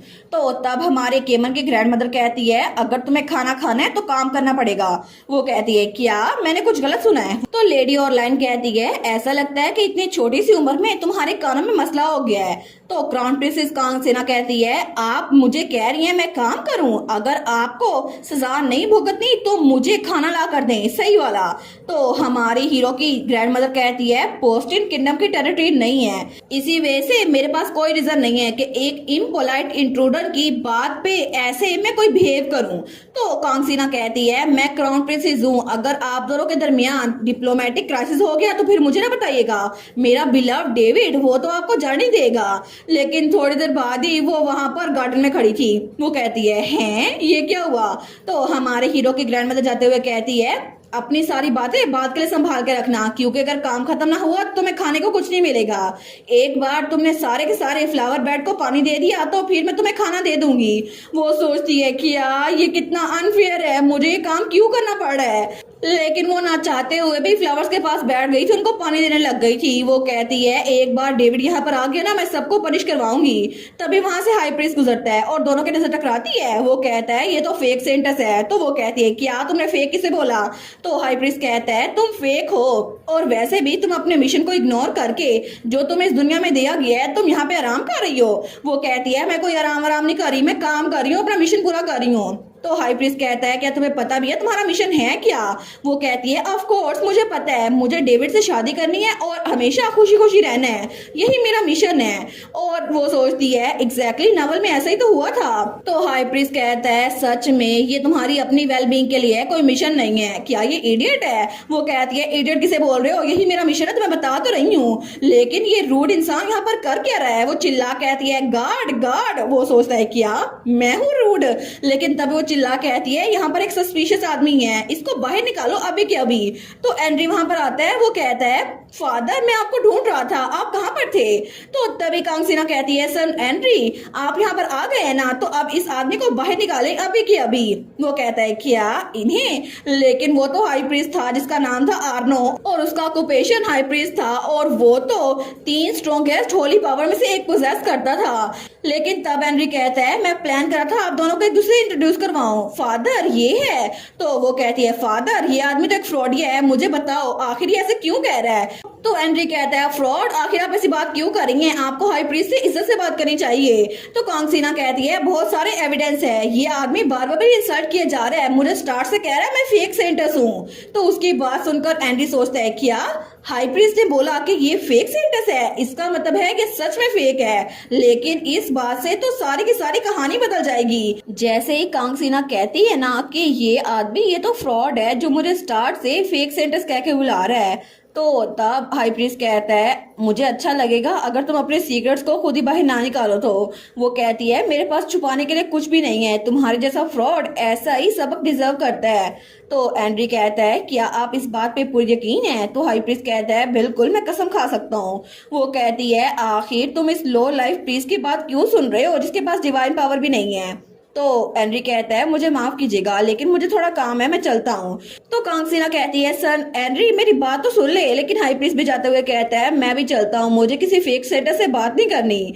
तो वो दिल में सोचती है क्यों आखिर ये लोग मुझे ऐसे बात क्यों कर रहे हैं। तो तभी वो वहां पर बकेट को किक लगाती है। वो सोचती है ओरिजिनल स्टोरी में कहीं ऐसा नहीं लिखा था कि कांगसीना को काम करना पड़ेगा, आखिर ये सब कुछ क्यों हो रहा है? लेकिन तब वो कहती है यहाँ पर इस दुनिया में ट्रस्ट करने के लिए मेरे पास कुछ भी नहीं है। तो वो जमीन पे बैठ गई थी। वो सोचती है अगर चीजें ऐसी चल रही थी ना तो इससे अच्छा था कि मैं अपनी दुनिया में वापस चली जाती। लेकिन दूसरी तरफ एंड्री कम्युनिकेशन ऑफ के पास आया था। वो सोचता है वो फेक सेंटस है, इस फैक्ट से तो किंगडम में बहुत बड़ा ब्लो होगा, मुझे हिज मैजेस्टी को इन्फॉर्म करना पड़ेगा। लेकिन तभी वहां पर कोई आते हुए कहता है सर एंड्री एक इमरजेंसी है। वो कहता है क्या बात है? तो उसका सबऑर्डिनेट कहता है सोल्जर्स जो कि फोर्ट्रेस को गार्ड कर रहे थे वो बीमार पड़ रहे हैं और उनको देखकर लगता है कि ये कोई प्लेग है। वो कहता है क्या प्लेग? तो तभी दूसरी तरफ हमें वहां पर हमारे हीरो का अंकल दिखा जाता है लॉर्ड डगलस। वो कहता है ऐसा लगता है कि हम लोग को थोड़ा इंतजार करना पड़ेगा, इसी वजह से यहाँ पे टेंट लगाओ। तो उसका सबऑर्डिनेट खांसते हुए कहता है जी और हाइनस। लेकिन तभी वो पीछे देखते हैं तो बाकी सिपाही भी खांस रहे थे। वो सोचता है अचानक से जब से हम समुद्र से वापस आए हैं ये सब लोग ऐसे खांस क्यों रहे हैं, सबकी हालत अच्छी नहीं लग रही। लेकिन तभी जैसे जैसे लॉर्ड डगलस आगे बढ़ा था ना तो जहां जहां वो कदम रख रहा था वो जमीन काली हो रही थी। लेकिन तब रात के वक्त हमें हमारा हीरो हिज मैजेस्टी और हमारी हीरोइन दिखाई जाती है। तो हमारा हीरो कहता है मुझे माफ करना रीना। तो हमारा हीरो कहती है कोई बात नहीं, यहाँ पे कैंपिंग करना अच्छा है, वैसे भी मैं इतनी जल्दी चल नहीं सकती ना, इसी वजह से हमें यहाँ पे कैंप लगाना पड़ रहा है। इसके अलावा मुझे केमन के साथ होना अच्छा लगता है और वैसे भी जब हम लोग वापस लौट गए तो हमें बहुत सा काम होगा, इसी वजह से मैं अपने हैंडसम हस्बैंड का चेहरे को अभी देखना चाहती हूँ। तो एम्पर ब्लश करते हुए कहता है हस्बैंड। वो कहती है बिल्कुल। वो सोचती है ये कितना क्यूट लगता है। लेकिन तभी वो दिल में सोचती है आखिर मुझे इतना हैंडसम लड़का मिल कहाँ से गया, ये तो हैंडसम है, हम्बल है और क्यूट भी है, और इसके बारे में बेस्ट थिंग ये है कि ये मेरी बात को सुनता है, इसके लिए मेरे ओपिनियंस मैटर करते हैं। वो कहता है अचानक से तुम क्या सोचने लग गई थी ना। तो हमारी रीना कहती है टू बी ऑनेस्ट मैं थोड़ी फिक्रमंद थी जब मैंने सुना कि पोस्ट इन एम्पीरियल टेरिटरी बन गई है। क्योंकि मुझे तो नई बिजनेस मार्केट सिक्योर करनी थी और मैं बिल्कुल भी श्योर नहीं थी कि एम्पायर के लोगों को मेरी क्रॉप्स पसंद आएगी या फिर नहीं। लेकिन जब तुमने कहा कि तुम मील किट बिजनेस में मेरी हेल्प करोगे तो तुम्हें मेरे लिए इतना सब कुछ करता हुआ देखकर मुझे हिम्मत आ गई, इसी वजह से थैंक यू। वो कहता है क्योंकि तुम हमेशा मेहनत करती हो ना, इसी वजह से तुम्हें इस पे प्राइड लेना चाहिए, इसी वजह से तुम्हें अपने आप पे नाज होना चाहिए। हमारून कहती है थैंक यू, तुम्हारी हेल्प के बगैर मैं ये कर नहीं सकती केमन। लेकिन तब वो कहता है मुझे लगता है काम तो काम होता है ना, और तब हमें बाद में करना पड़ेगा, पहले हमें अपनी शादी और हनीमून के बारे में सोचना चाहिए। वो सोचती है हनीमून, लेकिन यहाँ पर इस दुनिया में लोग हनीमून पे कहाँ जाते हैं, उसको छोड़ो, मैं तो हमारी शादी के बारे में भूल गई। वो कहता है क्या तुम्हें कहीं जाना है? हमारून कहती है ओशन, मुझे समुद्र के पास जाना है। किंगडम में तो मैंने कभी भी कोई समुद्र देखा ही नहीं है। वो सोचती है किंगडम तो लैंड लॉक है, लेकिन एम्पायर में बहुत सारे पोर्ट्स है, और जब मैं अपनी पुरानी लाइफ में थी ना तो हम लोग कोस्टल सिटी में रहा करते थे, लेकिन मुझे स्मेल ऑफ साल्ट की वजह से सिकनेस हो जाती थी। वो कहती है क्या तुम्हें समुद्र पसंद नहीं है? तो हमारा हीरो कहता है नहीं नहीं ऐसी बात नहीं है, लेकिन तुम्हारा आंसर अनएक्सपेक्टेड था, क्योंकि ज्यादातर लोग समुद्र को अवॉइड ही करते हैं, क्योंकि बहुत सारे लोगों की जान समुद्र में जा चुकी है, इसी वजह से। हमारन सोचती है अच्छा मुझे लगा था शायद मैं इसके साथ हाथ पकड़ के वहां पे बीच पे चल सकती। तो हमारा हीरो कहता है नहीं हम लोग इकट्ठे चलेंगे, और मुझे लगता है ये सिर्फ जनरल परसेप्शन है, फिर भी एम्पायर के बहुत ज्यादा ब्यूटीफुल बीचेस हैं, तो हम लोग वहां पर इकट्ठे वॉक कर सकते हैं और बहुत सारी मजेदार चीजें खा सकते हैं। तो रीना कहती है ठीक है हम लोग ऐसा ही करेंगे। और थोड़ी देर बाद रीना वहां पर सो गई थी। तो तभी वहां पर लुइस वो तलवार कहती है ये कितना फ्रस्ट्रेटिंग है, सीरियसली आखिर तुम अपनी आइडेंटिटी कब रिवील करोगे? तुम्हें शादी से पहले पहले अपनी आइडेंटिटी रिवील करनी पड़ेगी। इसके अलावा जब तुम्हारी शादी हो जाएगी तुम पोस्टर में रुक नहीं सकते, तो आखिर तुम इसको बता क्यों नहीं देते? हमारा हीरो कहता है मैं उसको बताने वाला था जैसे ही हम लोग टेलीपोर्ट होकर एम्पायर जाते तभी, लेकिन प्लान्स खराब हो गए, और इसके अलावा मैंने पोस्टर में रुकने का एक तरीका ढूंढ लिया है। वो कहता है हाँ हाँ ढूंढ लिया हो, क्या तुम्हें इस बात से डर लग रहा है कि वो तुम्हें छोड़ देगी, या फिर तुम्हें मेरी मास्टर पे ट्रस्ट नहीं है? तो केमन कहता है नहीं मुझे रीना पे यकीन है, हम दोनों के दरमियान सही से बात हो चुकी है। वो कहता है तो फिर मसला क्या है? मास्टर की पर्सनैलिटी को देखते हुए वो इस बात पे गुस्सा नहीं करेगी, वो तो समझेगी वो लकी है क्योंकि आगे से उसका बिजनेस परमिट वो जल्दी मिल जाया करेगा। वो कहता है बिल्कुल तुम ठीक कह रहे हो रीना, ऐसी ही है, लेकिन अगर सच कहा जाए तो पोस्टिंग छोड़ते हुए मुझे कुछ हो रहा है, मैं हिचकिचा रहा हूँ अपनी लाइफस्टाइल को एंड करते हुए।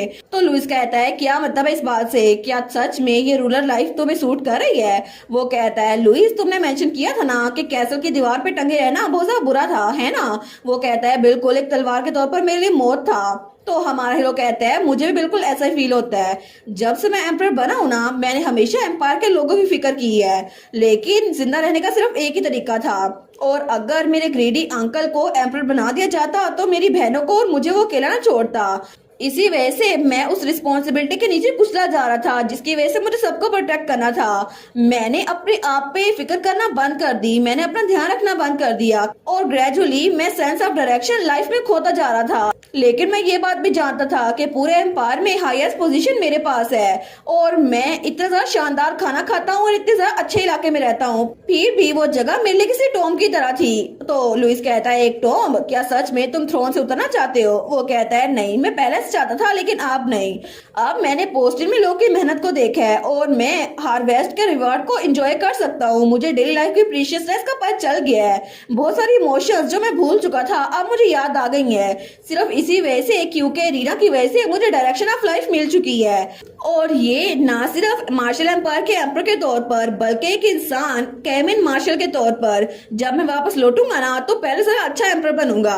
तो लुइस कहता है सच में तुम तो बड़े जिद्दी हो। वो कहता है फिक्र ना करो, मुझे पता है मेरे दिल का बाकी से जरा अच्छे से, इसी वजह से मुझे वापस लौटना होगा। तो लुइस कहता है ठीक है मैं सोने जा रहा हूँ, मैं मास्टर के साथ सोने जा रहा हूँ, ठीक है तुम भी सो जाना। वो कहता है ऑल राइट। तो लुइस हमारी रीना के पास आ गया था, वो सोचता है आखिर मेरी डायरेक्शन ऑफ लाइफ क्या है। श्योरली मुझे ये जगह इतनी बुरी नहीं लगती, लेकिन बैटलफील्ड में जाने से मुझे बड़ी खुशी होगी, लेकिन ये ऐसी चीज है जिसको मैं बड़े अरसे से मिस कर रहा हूँ, फिर भी मैं इसको भूला नहीं हूँ। लेकिन मास्टर से मिलने के बाद जब मैं उनके साथ ऐसे लेटा करता हूँ ना तो मुझे सच में लगता है कि मैं सच में अपने मकसद को भूल नहीं रहा। लेकिन क्या बैटलफील्ड में घूमना मैं बस यही चाहता हूँ? तो तभी वहां दूसरी तरफ वो तलवार लॉर्ड डगलस उसको साफ कर रहा था। तो तभी लुइस वो उठ जाता है, वो इधर उधर घूमता है। तो हमारा केमन कहता है लुइस क्या हुआ, तुम क्या ढूंढ रहे हो? वो कहता है नहीं कुछ नहीं। तो सोचता है आखिर ये था क्या। मुझे एक सेकंड के लिए लगा कि मैंने कुछ एनर्जी फील की है जो कि बहुत ज्यादा चिलिंग और ओमिनियस प्रेजेंस थी, पता नहीं ये थी क्या। और तभी दूसरी तरफ हमें एम्पीरियल पैलेस का सीन दिखाया जाता है जहाँ पे सूजन और उसकी बड़ी बहन बैठी थी। तो कम्युनिकेशन ऑफ के जरिए उनकी ग्रैंडमा उनको कह रही थी वहां पर एक प्लेग फैल गया है, एक मिस्टिकल एपिडेमिक अचानक से ब्रेकआउट हो गया है और इसी वजह से हाई प्रीस्ट वहां पर होली पावर के जरिए सबको हील कर रहे हैं, लेकिन अभी के लिए सेफ है तो चाहे कुछ भी हो जाए तुम लोग पोस्टेड बिल्कुल ना आना। तो सुजैन की बड़ी बहन कहती है जी मैं समझ गई ग्रैंड मदर, आप भी अपना ख्याल रखिएगा। लेकिन तभी उसकी बड़ी बहन कहती है तुमने सुना सुजन, तुम बिल्कुल भी वहां नहीं जाओगी, तुम्हें इंतजार करना होगा। तो सूजन कुछ नहीं बोलती। तो उसकी बहन कहती है सूजन क्या हुआ। वो सोचती है एक एपिडेमिक आउटब्रेक, इसका मतलब है कि रसल भी वहीं पर होगा, लेकिन क्या इसका मतलब है ये वही बीमारी नहीं है जिसकी वजह से फादर गुजरे थे। और अगर इसको आइडेंटिफाई करना इतना मुश्किल है तो फिर लोग की जान खतरे में होगी। और पिछली बार काउंट रसल के साथ उस एम्बैरेसिंग एनकाउंटर के बाद मैंने तो फादर गुड बाय भी नहीं बोला, तो क्या ये हमारी आखिरी मुलाकात होगी। तो सूजन कहती है मुझे पोस्टिंग जाना होगा, मुझे अभी भी उससे प्रॉपर आंसर नहीं मिला। तो उसकी बहन कहती है क्या चीफ एड के तौर पर मैं तुम्हें अलाउ नहीं करूंगी, गिव अप कर दो।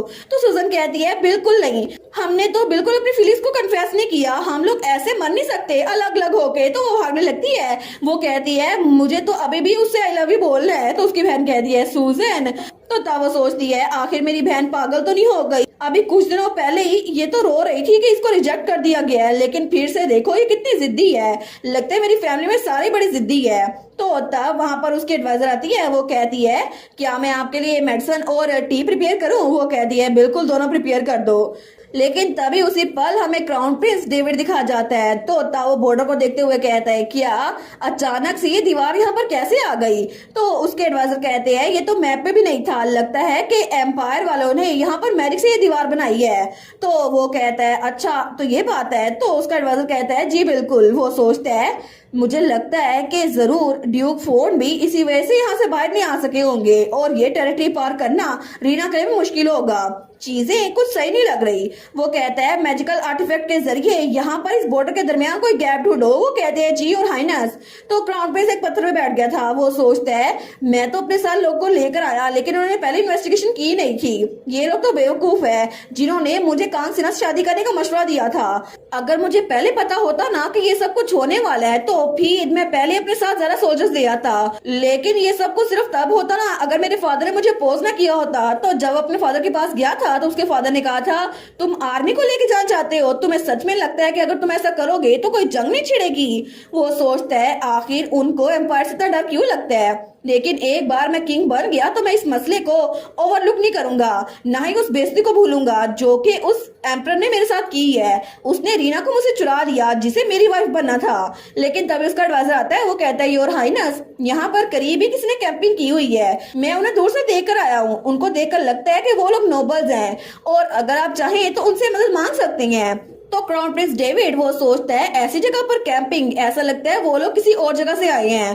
तो तब उसका एडवाइजर कहता है मुझे वाल में कोई भी गैप नहीं मिला, तो क्या अच्छा नहीं होगा अगर आप कैरेज में रात गुजारने के बजाय उनसे हेल्प मांग लें, तो ये अच्छा होगा। वो सोचता है वेल मुझे चीजों को सही करना ही होगा। वो कहता है ठीक है। और थोड़ी देर बाद वो वहां पर एक खेमे के अंदर था। वो कहता है चलो कम से कम मुझे अच्छे से रेस्ट तो मिल गया। तो तभी वहां पर कोई कहता है क्या मैं अंदर आ सकता हूँ। तो डेविड कहता है जी आ जाए। वो कहता है थैंक यू आपकी हॉस्पिटैलिटी के लिए, आपने हमें टेंट में रहने की इजाजत दे दी। तो वो कहता है इस बारे में कुछ ज्यादा ना सोचें, वैसे भी मैं उम्मीद करता हूँ कि हमारी मेहमान नवाजी आपके हिसाब से हो, लेकिन फिर भी मैंने एक्सपेक्ट नहीं किया था कि कोई पोस्टर की तरह भरा होगा मेरे अलावा। आखिर आप इतने रूरल एरिया में क्या कर रहे हैं। तो डेविड कहता है वेल मैं अपने फियांसे को ढूंढने के लिए आया था। वो कहता है अच्छा वो गुम हो गई थी बिना किसी वजह के। लेकिन वो सोचता है मुझे एक स्ट्रेंजर से अपनी डिटेल्स बताने की जरूरत नहीं है।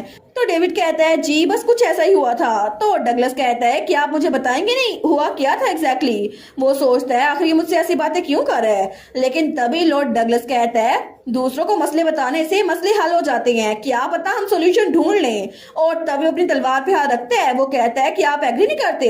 लेकिन तभी जैसे डेविड किसी स्पेल के अंदर आ गया था, वो सोचता है मैंने इसको सब कुछ बता दिया जो कि मैं जानता था। इसके अलावा मैंने इसको ये भी बता दिया कि मैंने रीना को खुद बिट्रे किया था।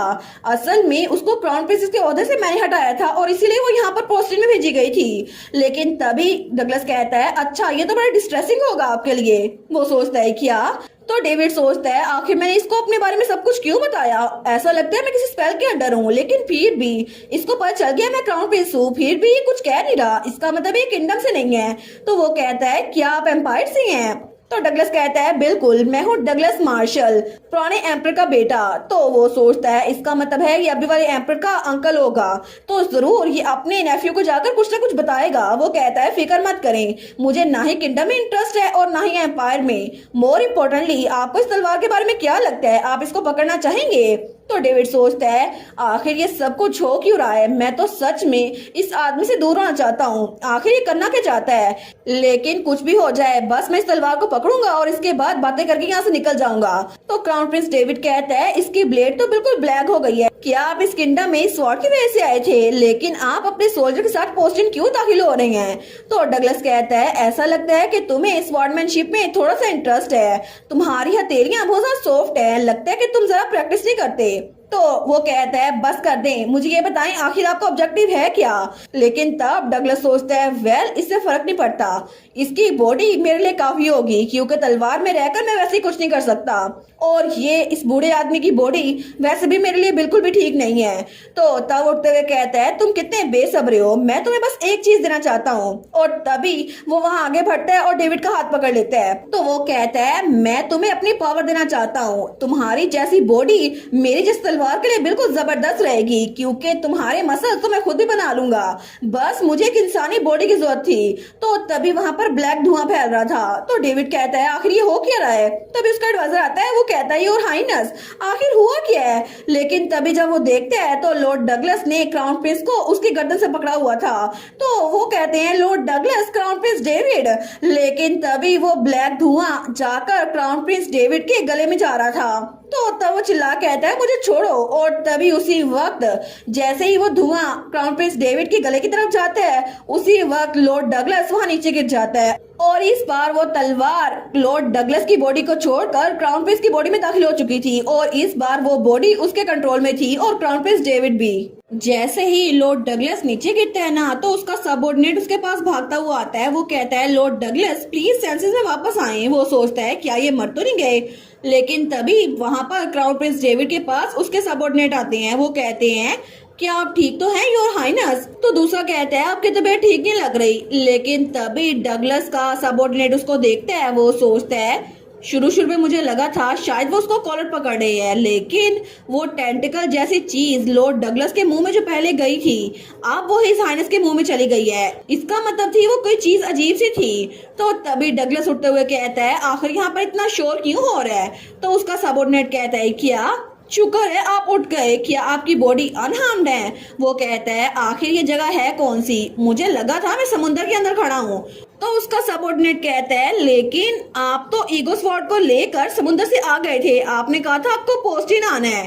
तो वो कहता है मैंने ऐसा कहा था लेकिन मुझे याद तो नहीं है। तो उसका सबऑर्डिनेट सोचता है ऐसा हो नहीं सकता कि ये भूल जाए, जब से हम समुद्र से वापस आए हैं इनकी कंडीशन ये तो थोड़ी अजीब लग रही है। तभी लॉर्ड डगलस उसके मुंह से खून निकलता है। तो तब उसका सबऑर्डिनेट कहता है आपको क्या हुआ लॉर्ड डगलस? और वो तलवार नीचे गिरी हुई थी, लेकिन डेविड आगे होता है और उस तलवार को उठा लेता है।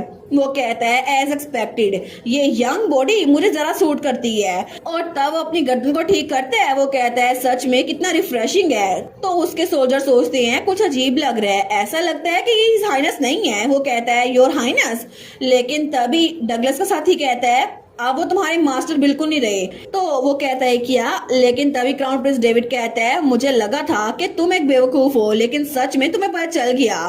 तो तभी वो चिल्ला कहता है तुमने लॉर्ड डगलस की बॉडी पे काबू पाया था और इस वक्त तुम इस आदमी की बॉडी में हो, आखिर तुम हो कौन बास्टर्ड?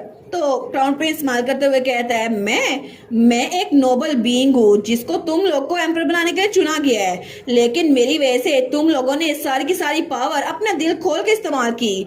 तो क्या ये मेरी बारी नहीं है कि मैं एक इंसान की बॉडी लेकर इस दुनिया पे खुद से राज करूं? वो कहता है क्या कहीं तुम ईगो स्वॉर्ड तो नहीं, लेकिन तुम एक इंसान की बॉडी कैसे चुरा सकते हो? एक ईगो स्वॉर्ड तो कभी भी किसी इंसान पे काबू नहीं कर सकती। लेकिन तभी उसके मुंह से भी खून निकलने लग गया था। वो सोचता है लगता है ये प्लेग इसी की वजह से फैल रहा है। तो ईगो स्वॉर्ड डेविड की बॉडी में कहती है, क्या तुम्हें अभी भी समझ नहीं आया कि ये सब कुछ मेरी वजह से हो रहा है? आखिर मैं इस एम्पायर पे डिजास्टर क्यों ना लेकर आऊं? ये सारी की सारी दुनिया जैसे चाहूं मैं चला सकता हूं। और तभी वो वहां टेंट से बाहर निकलता है और आगे की तरफ बढ़ रहा था, लेकिन पीछे सबकी हालत बहुत ज्यादा खराब थी। तो तब वो वहाँ से एक फूल उठाते हुए कहता है, अब मुझे एक न्यू बॉडी मिली गई है, तो मुझे अपने फेलो स्वॉर्ड को ढूंढना होगा, उससे एक फाइनल फेयरवेल कहना होगा। लेकिन तभी वो फ्लावर उसके हाथ में मुरझा गया था और वो दिल में सोचता है, इस दुनिया में दो ईगो स्वॉर्ड्स का कोई काम नहीं है। लेकिन उसी वक्त डेविड को कुछ होता है और तभी वो अपने हाथ से वो ईगो स्वॉर्ड नीचे फेंक देता है। वो थोड़ा सा होश में आ गया था। वो कहता है, ऐसा हो ही सकता कि मैं अपनी बॉडी तुम्हारे जैसे किसी मॉन्स्टर के हवाले करूं। लेकिन तभी वो उस तलवार को वहां पर फेंक के आगे की तरफ भाग गया था। वो सोचता है, एक प्रीस्ट, मुझे जल्दी से जाकर एक प्रीस्ट को ढूंढना होगा ताकि मैं अपनी बॉडी को प्योरीफाई करवा सकूं। और दूसरी तरफ हमें हमारा एम्परर और हमारी रीना दिखाए जाते हैं। तो एम्परर कहता है, रीना क्या तुम थोड़ी देर के लिए यहाँ इंतजार कर सकती हो? वो कहती है, क्या मैं अकेली? वो कहता है, बिल्कुल, सामने वाला जो रोड है थोड़ा सा रफ है, तो मैं सोच रहा था कि कहीं और रास्ता ढूंढ के आ जाऊं। वैसे भी अब तो स्प्रिंग है ना, इसी वजह से यहाँ पर कोई भी बीस्ट नहीं आएगा, तुम पे कोई हमला नहीं करेगा। तो पीछे से लुइस कहता है, अगर यहाँ पर कोई आ भी गया ना, फिर भी फिक्र ना करो, मैं मास्टर को प्रोटेक्ट कर लूंगा। हमारन कहती है, आराम से वापस आना केमन। वो कहता है, ठीक है। तो वो उसको बाय कर रही थी, लेकिन उसके जाने के बाद वो कहती है, सच में केमन कितना हैंडसम, कितना कूल और कितना परफेक्ट है ना। अगर हम दोनों किसी आइलैंड में भी इकट्ठे हो ना, फिर भी केमन को हर चीज पता है, वो मेरे लिए कुछ भी करेगा, है ना। वो तो सच में रोड्स को फाइंड करने में बहुत ज्यादा अच्छा है, उसका स्टेमिना कितना अच्छा है ना। तो लुइस कहता है, वो इतना भी अच्छा नहीं है, उनसे अच्छा तो मैं ही हूँ। हमारन कहती है, देखो देखो कौन जेलस हो रहा है, तुम्हें क्या लगता है मैं अपने हस्बैंड की तारीफें भी नहीं कर सकती? तो लुइस कहता है, बिल्कुल मैं जेलस हो रहा हूँ, आप हमेशा मुझे मेरी शेप चेंज करवाती रहती हैं, कभी मुझे हथौड़ा बना देती हैं, कभी मुझे सीजर बना देती हैं, कभी मुझे कुछ बना देती हैं, फिर भी आप कह रही हैं कि सारी तारीफें उसी के लिए है। तो क्या आप मुझ में बिल्कुल भी इंटरेस्टेड नहीं है मास्टर? हमारन कहती है, मुझे तुम्हारे बारे में फिक्र क्यों नहीं होगी लुइस? क्या मैंने तुम्हें पहले नहीं बताया कि तुम्हारी वर्थ किसी से भी ज्यादा है? रोइस मेरे लिए बहुत ज्यादा प्रीशियस है। वो कहता है, सच्ची मैं प्रीशियस हूँ? हमारन कहती है, बिल्कुल, कोई भी लुई लुई को रिप्लेस नहीं कर सकता। तो हमारी सोचती है, ईगो स्वॉर्ड तो बहुत ज्यादा यूजफुल है, मैं इसको कुछ क्यों कहूंगी? तो लुइस कहता है, एज एक्सपेक्टेड, मैं तो बहुत ज्यादा रिमार्केबल हूँ ना, सेकंड मास्टर भी ज्यादा। वैसे भी उसकी ट्रू आइडेंटिटी मेरे बगैर कुछ भी नहीं है। हमारन कहती है, ट्रू आइडेंटिटी? वो कहता है, नहीं नहीं, कुछ भी नहीं बोला मैंने, मेरे मुंह से निकल गया था, कोई बात नहीं है। हमारन कहती है, क्या हुआ है लुइस, मुझे बताओ, तुम इतने चौंक कैसे गए? लेकिन मुझे ये बताओ, तुम कुछ छुपा तो नहीं रहे?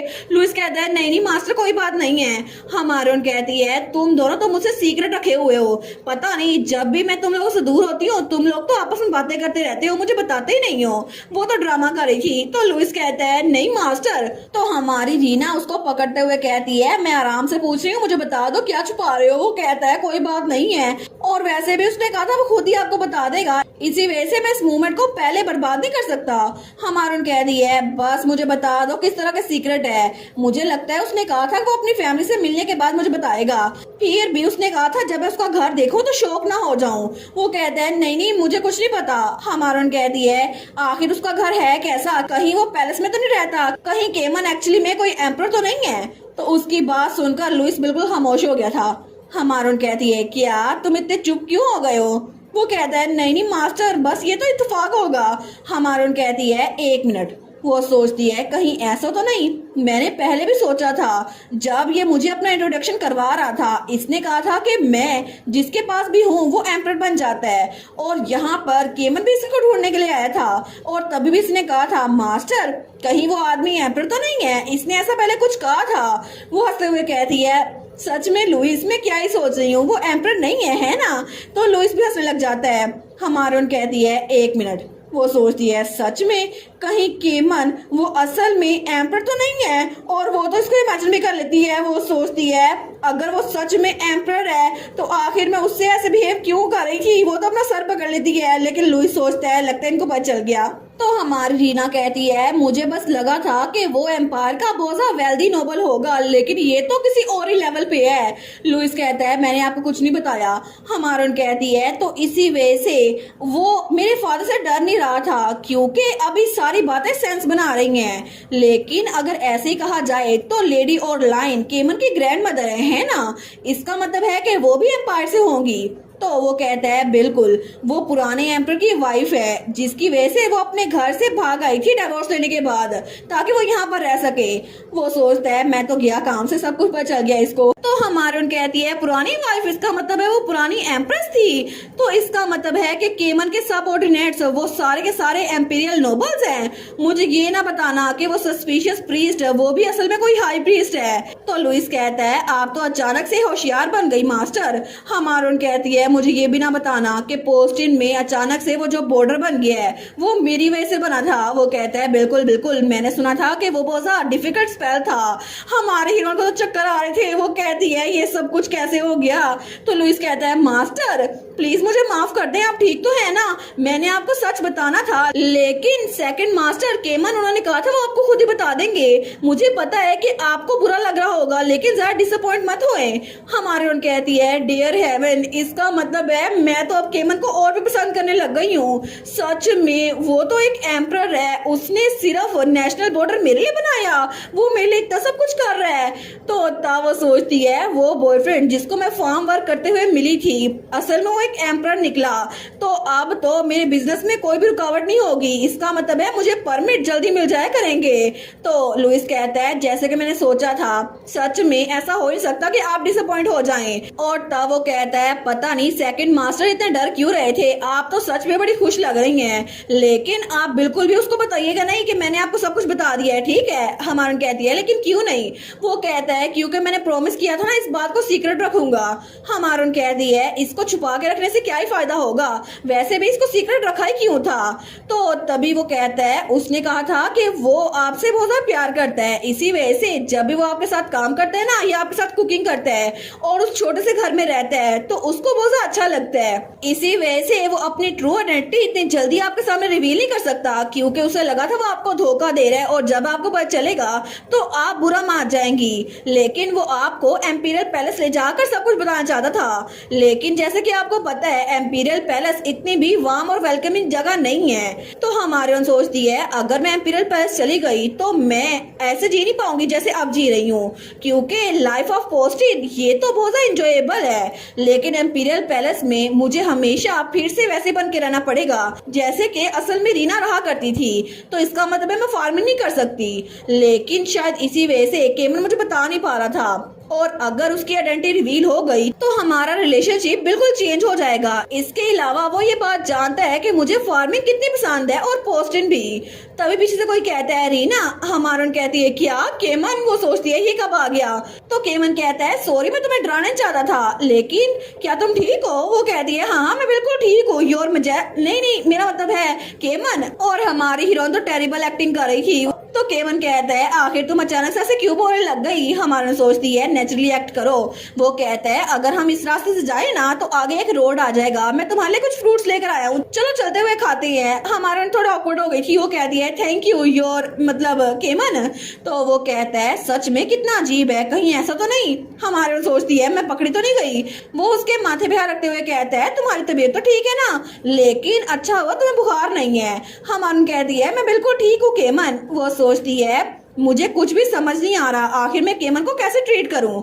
लेकिन तभी वहां पर लुइस उसको कुछ एहसास होता है। वो कहता है मुझे माफ कीजिएगा आपकी बात काटने के लिए, लेकिन ऐसा लगता है पोस्टिन में कुछ हो रहा है। तो हमारी रीना कहती है क्या मतलब क्या हो रहा है। वो कहता है पिछले कुछ दिनों से मुझे लग रहा है कि पोस्टिन की वाल्स के पास कोई अजीब सी एनर्जी है, लेकिन वो एनर्जी मैंने पहले भी फील की थी। हमारन कहती है एक एनर्जी जिसको लुइस भी सेंस कर सकता है।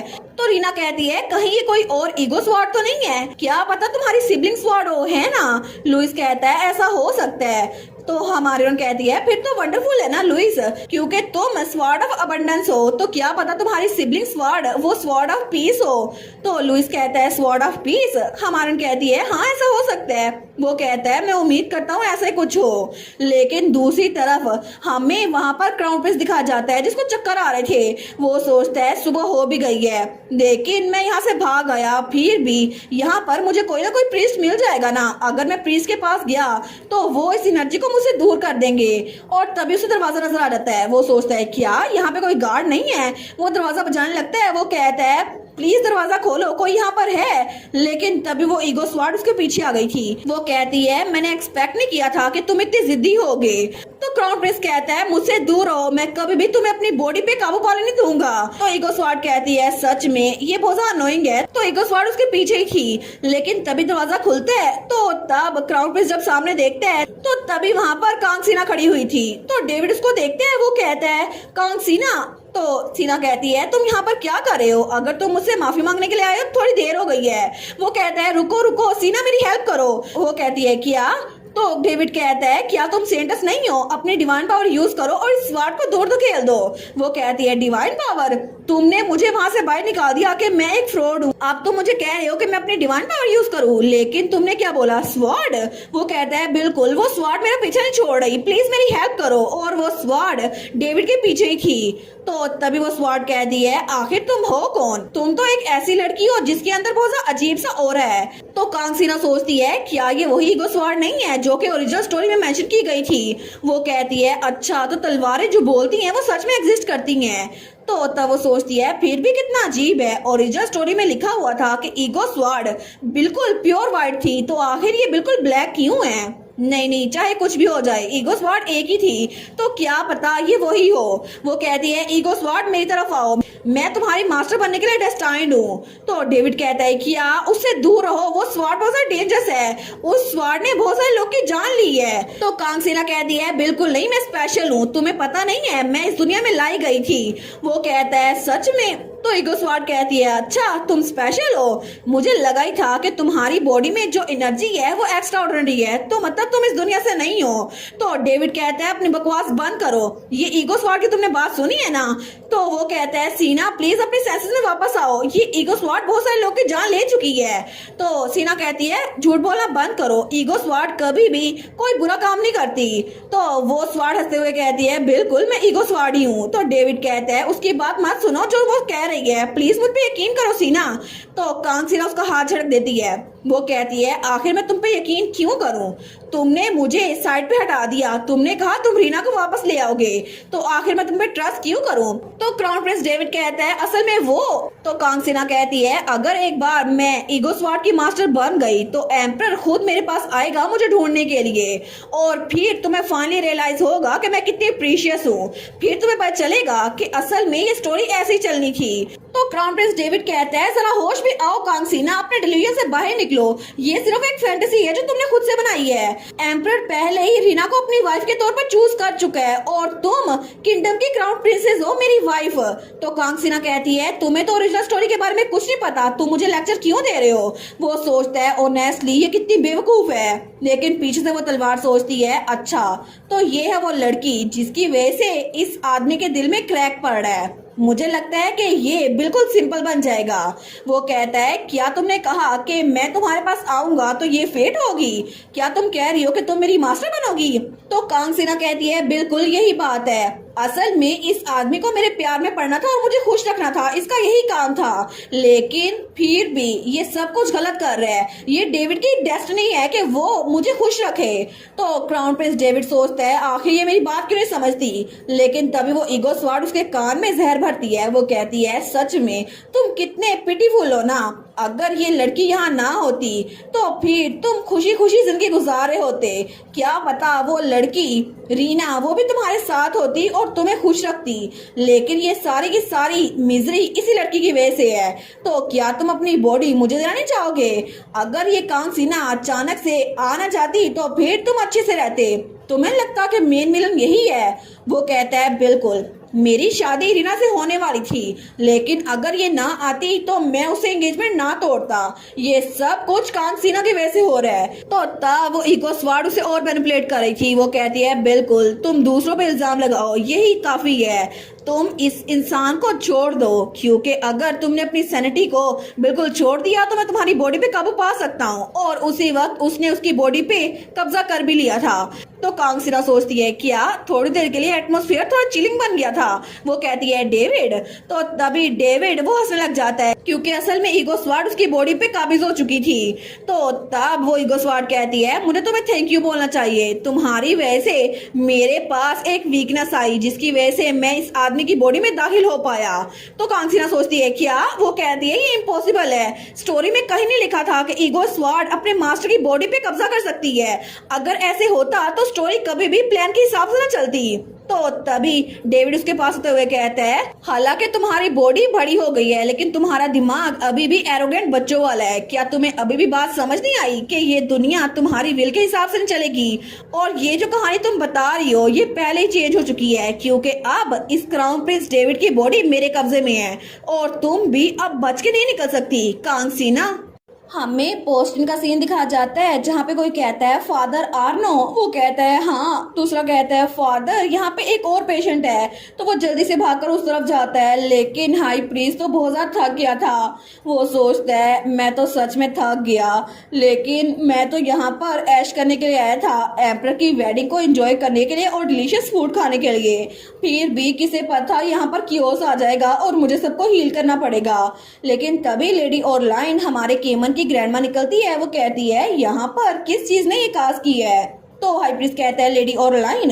तो लेडी ऑरलाइन कहती है यहाँ पर तो कुछ वक्त से कॉमन कोल्ड भी नहीं फैला था, फिर अचानक से प्लेग कैसे फैल गया। ये तो बहुत ज्यादा अजीब बात है। मुझे लगा था ये सब कुछ ईगो स्वाड की ब्लेसिंग की वजह से हो रहा है, लेकिन अब ईगो स्वाड यहाँ पर नहीं है तो फिर से उसका इन्फ्लुएंस कम हो गया है। तो हाई प्रीस्ट कहता है माय लेडी, आपको अपनी नोज को प्रिकॉशन के तौर पर कवर करना चाहिए। ये हैंकर चीफ मैंने ब्लेस की है। वो कहती है नहीं, मैं बिल्कुल हेल्दी हूँ, मैं ठीक रहूंगी। तो वहाँ पर बाकी लोग भी आए थे। वो कहते हैं माय लेडी, आपको थोड़ी कॉशन करनी चाहिए, ये कोई नेचुरल इलनेस नहीं है। तो लेडी ऑरलाइन कहती है इसका क्या मतलब है। हाई प्रीस्ट कहता है बिल्कुल, ये कोई आम सी बीमारी नहीं है, मेरी होली पावर भी इसको बड़ी मुश्किल से क्योर कर पा रही है और डिवाइन पावर का बाकी पेशेंट पे कोई भी असर नहीं है। तो वो लोग कहते हैं कहीं ऐसा तो नहीं कि पूरी की पूरी टेरिटरी पर किसी ने मैजिक किया हो। तो फिलिक्स भी कहता है मुझे ऐसा नहीं लगता, कोई भी मैजिक इतनी डिसीज काज करने के काबिल नहीं है। कोई भी फिनोमिना जो ऐसा हो सकता है वो टेम्पल से कनेक्टेड होगा। तो वो सारे घूर के हाई प्रीस्ट को देखते हैं। हाई प्रीस्ट सोचता है पहले मेरे पास कम काम है जो ये सारा काम मुझे दे रही हैं, लेकिन वो कहता है फिलिक्स ठीक कह रहा है। असल में एक ऐसी डोमेन है जो ऐसा मैजिक इन्फ्लुएंस कर सकती है, उसे हम क्लेमिटी कहते हैं। और ये सब कुछ क्लेमिटी की वजह से होता है जिसको हमने पहले सील कर दिया था, लेकिन वो ये बीमारी नहीं फैला सकता जब तक उसका कोई वेसल ना आ गया हो। तभी हाई प्रीस्ट कहता है एक मिनट, कहीं इसका ये मतलब तो नहीं कि एक और ईगो स्वाड सामने आ गई हो, एक स्वाड जिसको डेविल ऑफ क्लेमिटी ने ब्लेस किया हो। तो लेडी ऑरलाइन कहती है आखिर हिज मैजेस्टी इस वक्त कहाँ है। तो एंड्री कहता है वो यहाँ पर पहुँचने वाले हैं, उन्होंने मुझे कहा था मैं उनको रिसीव करके आऊँ। तो वो कहती है ठीक है, अभी की सिचुएशन अनफेवरेबल है, तो जब हिज मैजेस्टी से मिलो तो उन्हें पोस्टिंग ना आने का कहो और जहाँ वो है उन्हें वहीं रुकने का बोलो। एक बार सबको सेटल हो गया तो हम कम्युनिकेशन ऑफ के जरिए उनसे कॉन्टेक्ट करेंगे। वो कहता है जी मैं समझ गया। तो लेडी ऑरलाइन कहती है हाई प्रीस्ट, क्या इसको सोल्व करने का कोई तरीका नहीं है मैजिक आर्टिफैक्ट या डिवाइन पावर के जरिए। तो वहाँ पे पेशेंट्स को खांसी आ रही थी। वो कहता है नहीं। तो वो कहता है नहीं, डिवाइन के खिलाफ इंसानी एबिलिटीज बिल्कुल इम्पॉसिबल है। अभी के लिए हम अपनी उम्मीद लेडी रीना की ईगो स्वाड पे रख सकती हैं, क्योंकि अगर दोनों डिवाइन रेलिक्स हैं तो एक दूसरे को न्यूट्रलाइज कर सकती हैं, चाहे टेम्परेरी क्यों ना हो। तो लेडी ऑरलाइन कहती है टेम्परेरी मतलब ये परमानेंटली खत्म नहीं होगा। तो हाई प्रीस्ट कहता है बिल्कुल, चाहे अभी या बाद में, मुझे लगता है कि बहुत बड़ी जंग होने वाली है जो दोनों ईगो स्वाड्स के दरमियान होगी, लेकिन वो ईगो स्वाड है कहाँ पर हमें ये नहीं पता। लेकिन उसी पल कांगसिना भागते हुए आती है। वो कहती है प्लीज कोई तो हमारी हेल्प करो, प्लीज मुझे बचाओ। तो लेडी ऑरलाइन कहती है तुम अभी तक यहाँ पर हो, तुम्हें कैपिटल लौट जाना चाहिए। वो कहती है मेरा हस्बैंड उसको एक बोलने वाली तलवार ने निगल लिया, वो उसकी तरह एक्ट कर रहा है। तो वो लोग सोचते हैं बोलने वाली तलवार, कहीं ऐसा तो नहीं कि ये वही तलवार है, द स्वॉर्ड ऑफ क्लेमिटी? क्या उसने क्राउन प्रिंस को ओवरटेक कर लिया है? लेकिन दूसरी तरफ हमें हमारा केमन और हमारी रीना दिखाई जाती है। तो केमन कहता है रसल ने हमें यही रुकने के लिए कहा था, हम उसका इंतजार करते हैं। वो कहती है सच में? लेकिन हम लोग पहुंच नहीं गए, हम आगे बढ़ जाते हैं। तो हमारा हीरो कहता है हमें अभी तक ये पता नहीं चला कि जिसने हमारे टेलीपोर्टेशन के साथ इंटरफेयर किया था वो कौन इंसान है। अगर वो इंडिविजुअल अभी भी पोस्टिंग में हुआ तो हमें अपने आप को तैयार करना चाहिए। हमारा सोचती है अच्छा ये बात सच तो है, केमन एक एम्परर है तो उसके बहुत ज्यादा दुश्मन होंगे। तो तभी वहां पर काउंट रसल भागता हुआ आता है। वो कहता है लेडी रीना, योर मैजेस्टी, मैं बहुत ज्यादा खुश हूँ कि आप दोनों अनहार्म्ड हैं। हमारन कहती है सर रसल आप कैसी हैं? वो कहता है मैं बिल्कुल ठीक हूँ, मैं तो आपके लिए खाना भी लेकर आया हूँ, आप तो भूखे होंगे ना। हमारन कहती है वाह सैंडविचेस और पंपकिन सूप, मैंने पता नहीं कितने लंबे अरसे से प्रॉपर मील नहीं खाई। तो हमारा हीरो कहता है क्या पोस्टिंग में कुछ अजीब हुआ है? वो कहता है वेल एक बहुत बड़ा मसला है तो सही। असल अगर मैं आपको बताऊं तो एक एपिडेमिक डिसीज पोस्टिंग में फैल चुकी है। वो लोग सोचते हैं क्या एक एपिडेमिक? तो रसल कहता है बिल्कुल, फादर एर्नो का कहना है कि ये सब कुछ एक डिवाइन रैली की वजह से हुआ है। उनको लगता है कि एक नई ईगो स्वार्ड आई होगी जो कि क्लेमिटी की ईगो स्वार्ड है। तो तभी ये सुनकर हमारी रोन सोचती है कहीं ऐसा तो नहीं कोई लुइस की सिबलिंग स्वार्ड हो। तो तब वो सोचती है लेकिन अगर ये ऐसा ही है तो इसका मतलब है कि लुइस अपनी सिबलिंग स्वार्ड से जो अलग हुआ था वो इतने लंबे अरसे बाद उससे मिलेगा, फिर भी इसे उससे लड़ना पड़ेगा। ये कितना बुरा है। तो काउंट रसल कहता है इसी वजह से लेडी ऑरलाइन ने कहा है कि हिज मैजेस्टी आप पोस्ट में बिल्कुल मत आए। वो कहता है नहीं ऐसा नहीं हो सकता, अगर ये कोई और ईगो स्वार्ड है तो फिर एक और ईगो स्वार्ड इसको डिफीट कर सकती है। तो हमारा एम्परर केमन कहता है लुइस क्या तुम एक बार फिर से अपनी स्ट्रेंथ मुझे उधार दोगे? लुइस कहता है ऑफ कोर्स, मैं लुइस कार्बन बॉन्टर द थर्ड हूँ, ग्रेटेस्ट स्वार्ड पूरी दुनिया की। तो हमारी रीना कहती है लुई क्या तुम सच में अपने सिबलिंग के साथ फाइट करने के लिए तैयार हो? क्या तुम ये सच में कर सकोगे? तो लुइस वो कुछ नहीं बोलता। हमारन कहती है तुम अपनी सिबलिंग स्वॉर्ड से बहुत लंबे अरसे बाद मिलने वाले हो, लेकिन तुम्हें उसके साथ फाइट करनी पड़ेगी। क्या तुम्हें सच में इस बात से कोई भी फिक्र नहीं है? वो दिल में सोचती है लुइस तो बहुत ज्यादा टॉकेटिव है, लेकिन ऐसा लगता है कि इसके अंदर भी एक सोल है जिसकी वजह से मुझे लगता है कि ये इस पे बहुत ज्यादा बर्डन होगा। एग्जैक्टली अपने इस सिबलिंग स्वॉर्ड को इतने अरसे बाद देखना और उसके साथ फाइट करना ये उसके लिए अच्छा नहीं होगा। हमारन कहती है सिचुएशन बहुत ज्यादा अर्जेंट है, लेकिन कोई ना कोई और सोल्यूशन होगा। तुम्हें अगर इससे मना करना है तो मना कर सकते हो। तो लुइस कहता है लेकिन मैं ऐसा नहीं करना चाहता। तो हमारा हीरो कहता है मुझे भी इसके बारे में तुमसे पूछना चाहिए था। अगर तुम ऐसा ना करना चाहो तो तुम्हारे मास्टर के तौर पर मैं और रीना तुम्हारी विश को पूरा करेंगे, ठीक है लुइस? तो लुइस कहता है मास्टर आप दोनों बहुत ज्यादा अच्छे हैं। तो लुइस कहता है मुझे बिल्कुल भी बुरा नहीं लग रहा, हालांकि बिल्कुल अच्छा भी नहीं लग रहा, लेकिन पोस्टिन मेरे लिए बहुत ज्यादा अच्छी जगह है, मैं कभी भी यहाँ के लोगों को सफर करता हुआ नहीं देख सकता। हमारन कहती है लुइस तुम तो पूरी दुनिया के सबसे ज्यादा अच्छे एडमायरेबल स्वॉर्ड हो।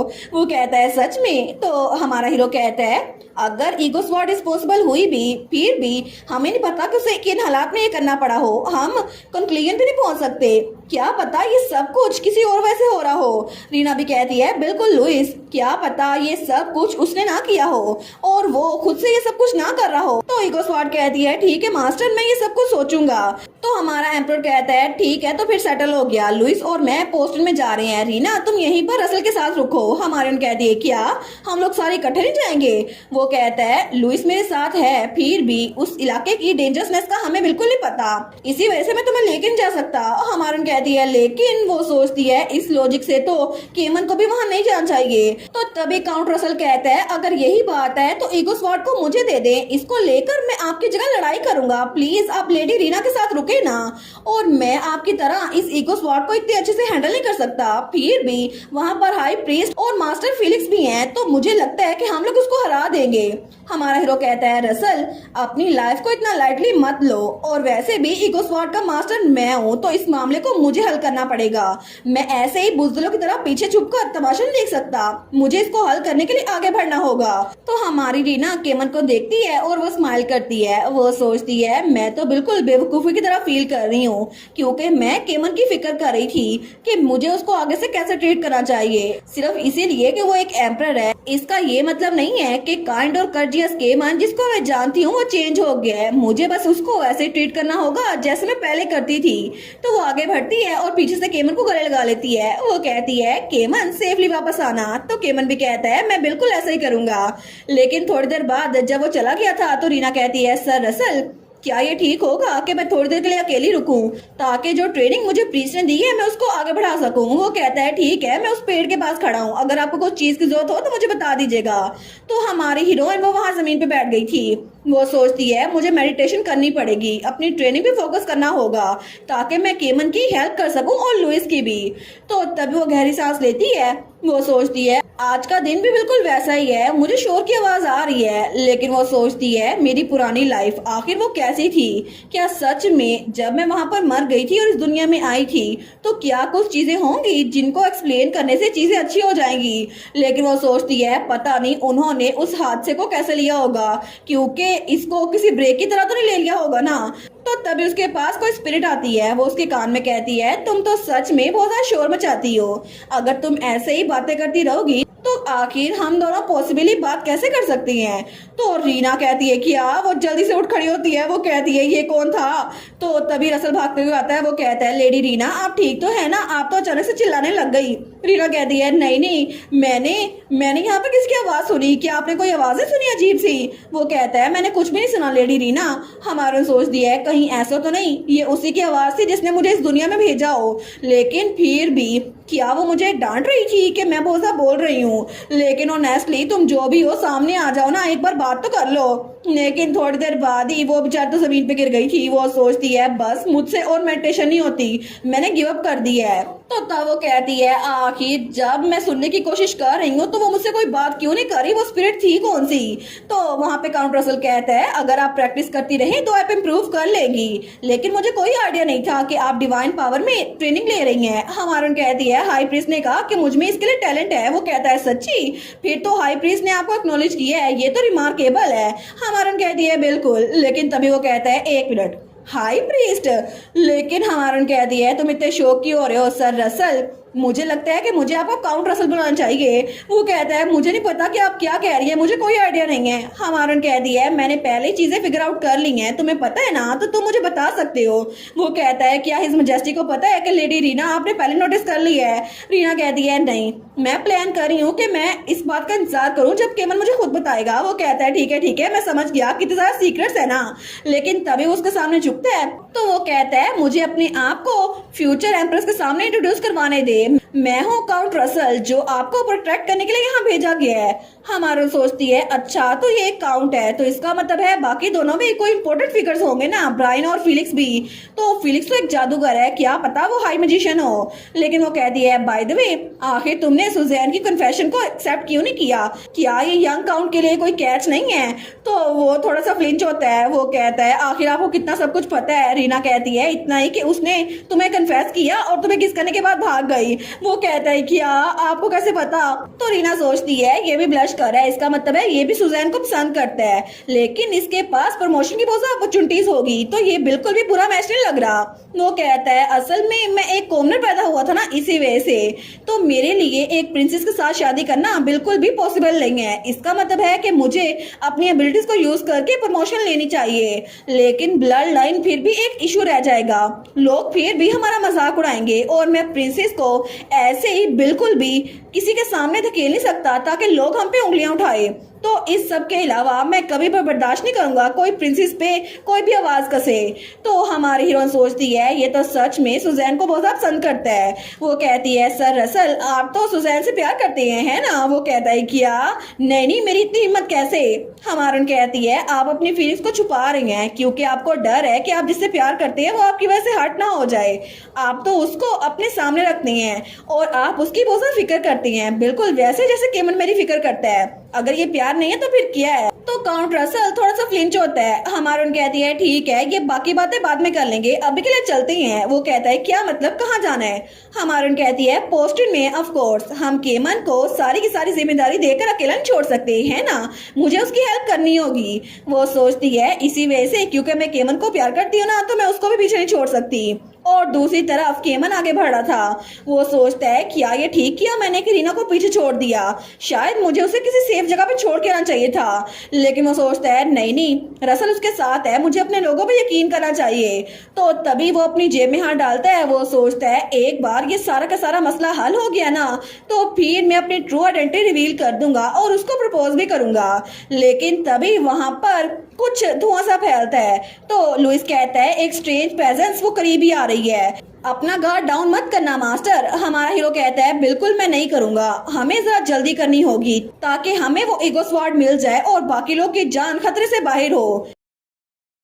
और इसी के साथ ये वाला पार्ट यहीं पर ख़त्म। तो आप लोग बताइएगा आप लोग को ये पार्ट कैसा लगा, और वीडियो को लाइक और चैनल को सब्सक्राइब लाजमी कीजिएगा। बाकी वीडियोस का लिंक भी स्क्रीन पर नज़र आ रहा होगा, तो काइंडली उनको भी चेकआउट कर ले। और thank you so much for watching my videos. Stay safe, bye bye.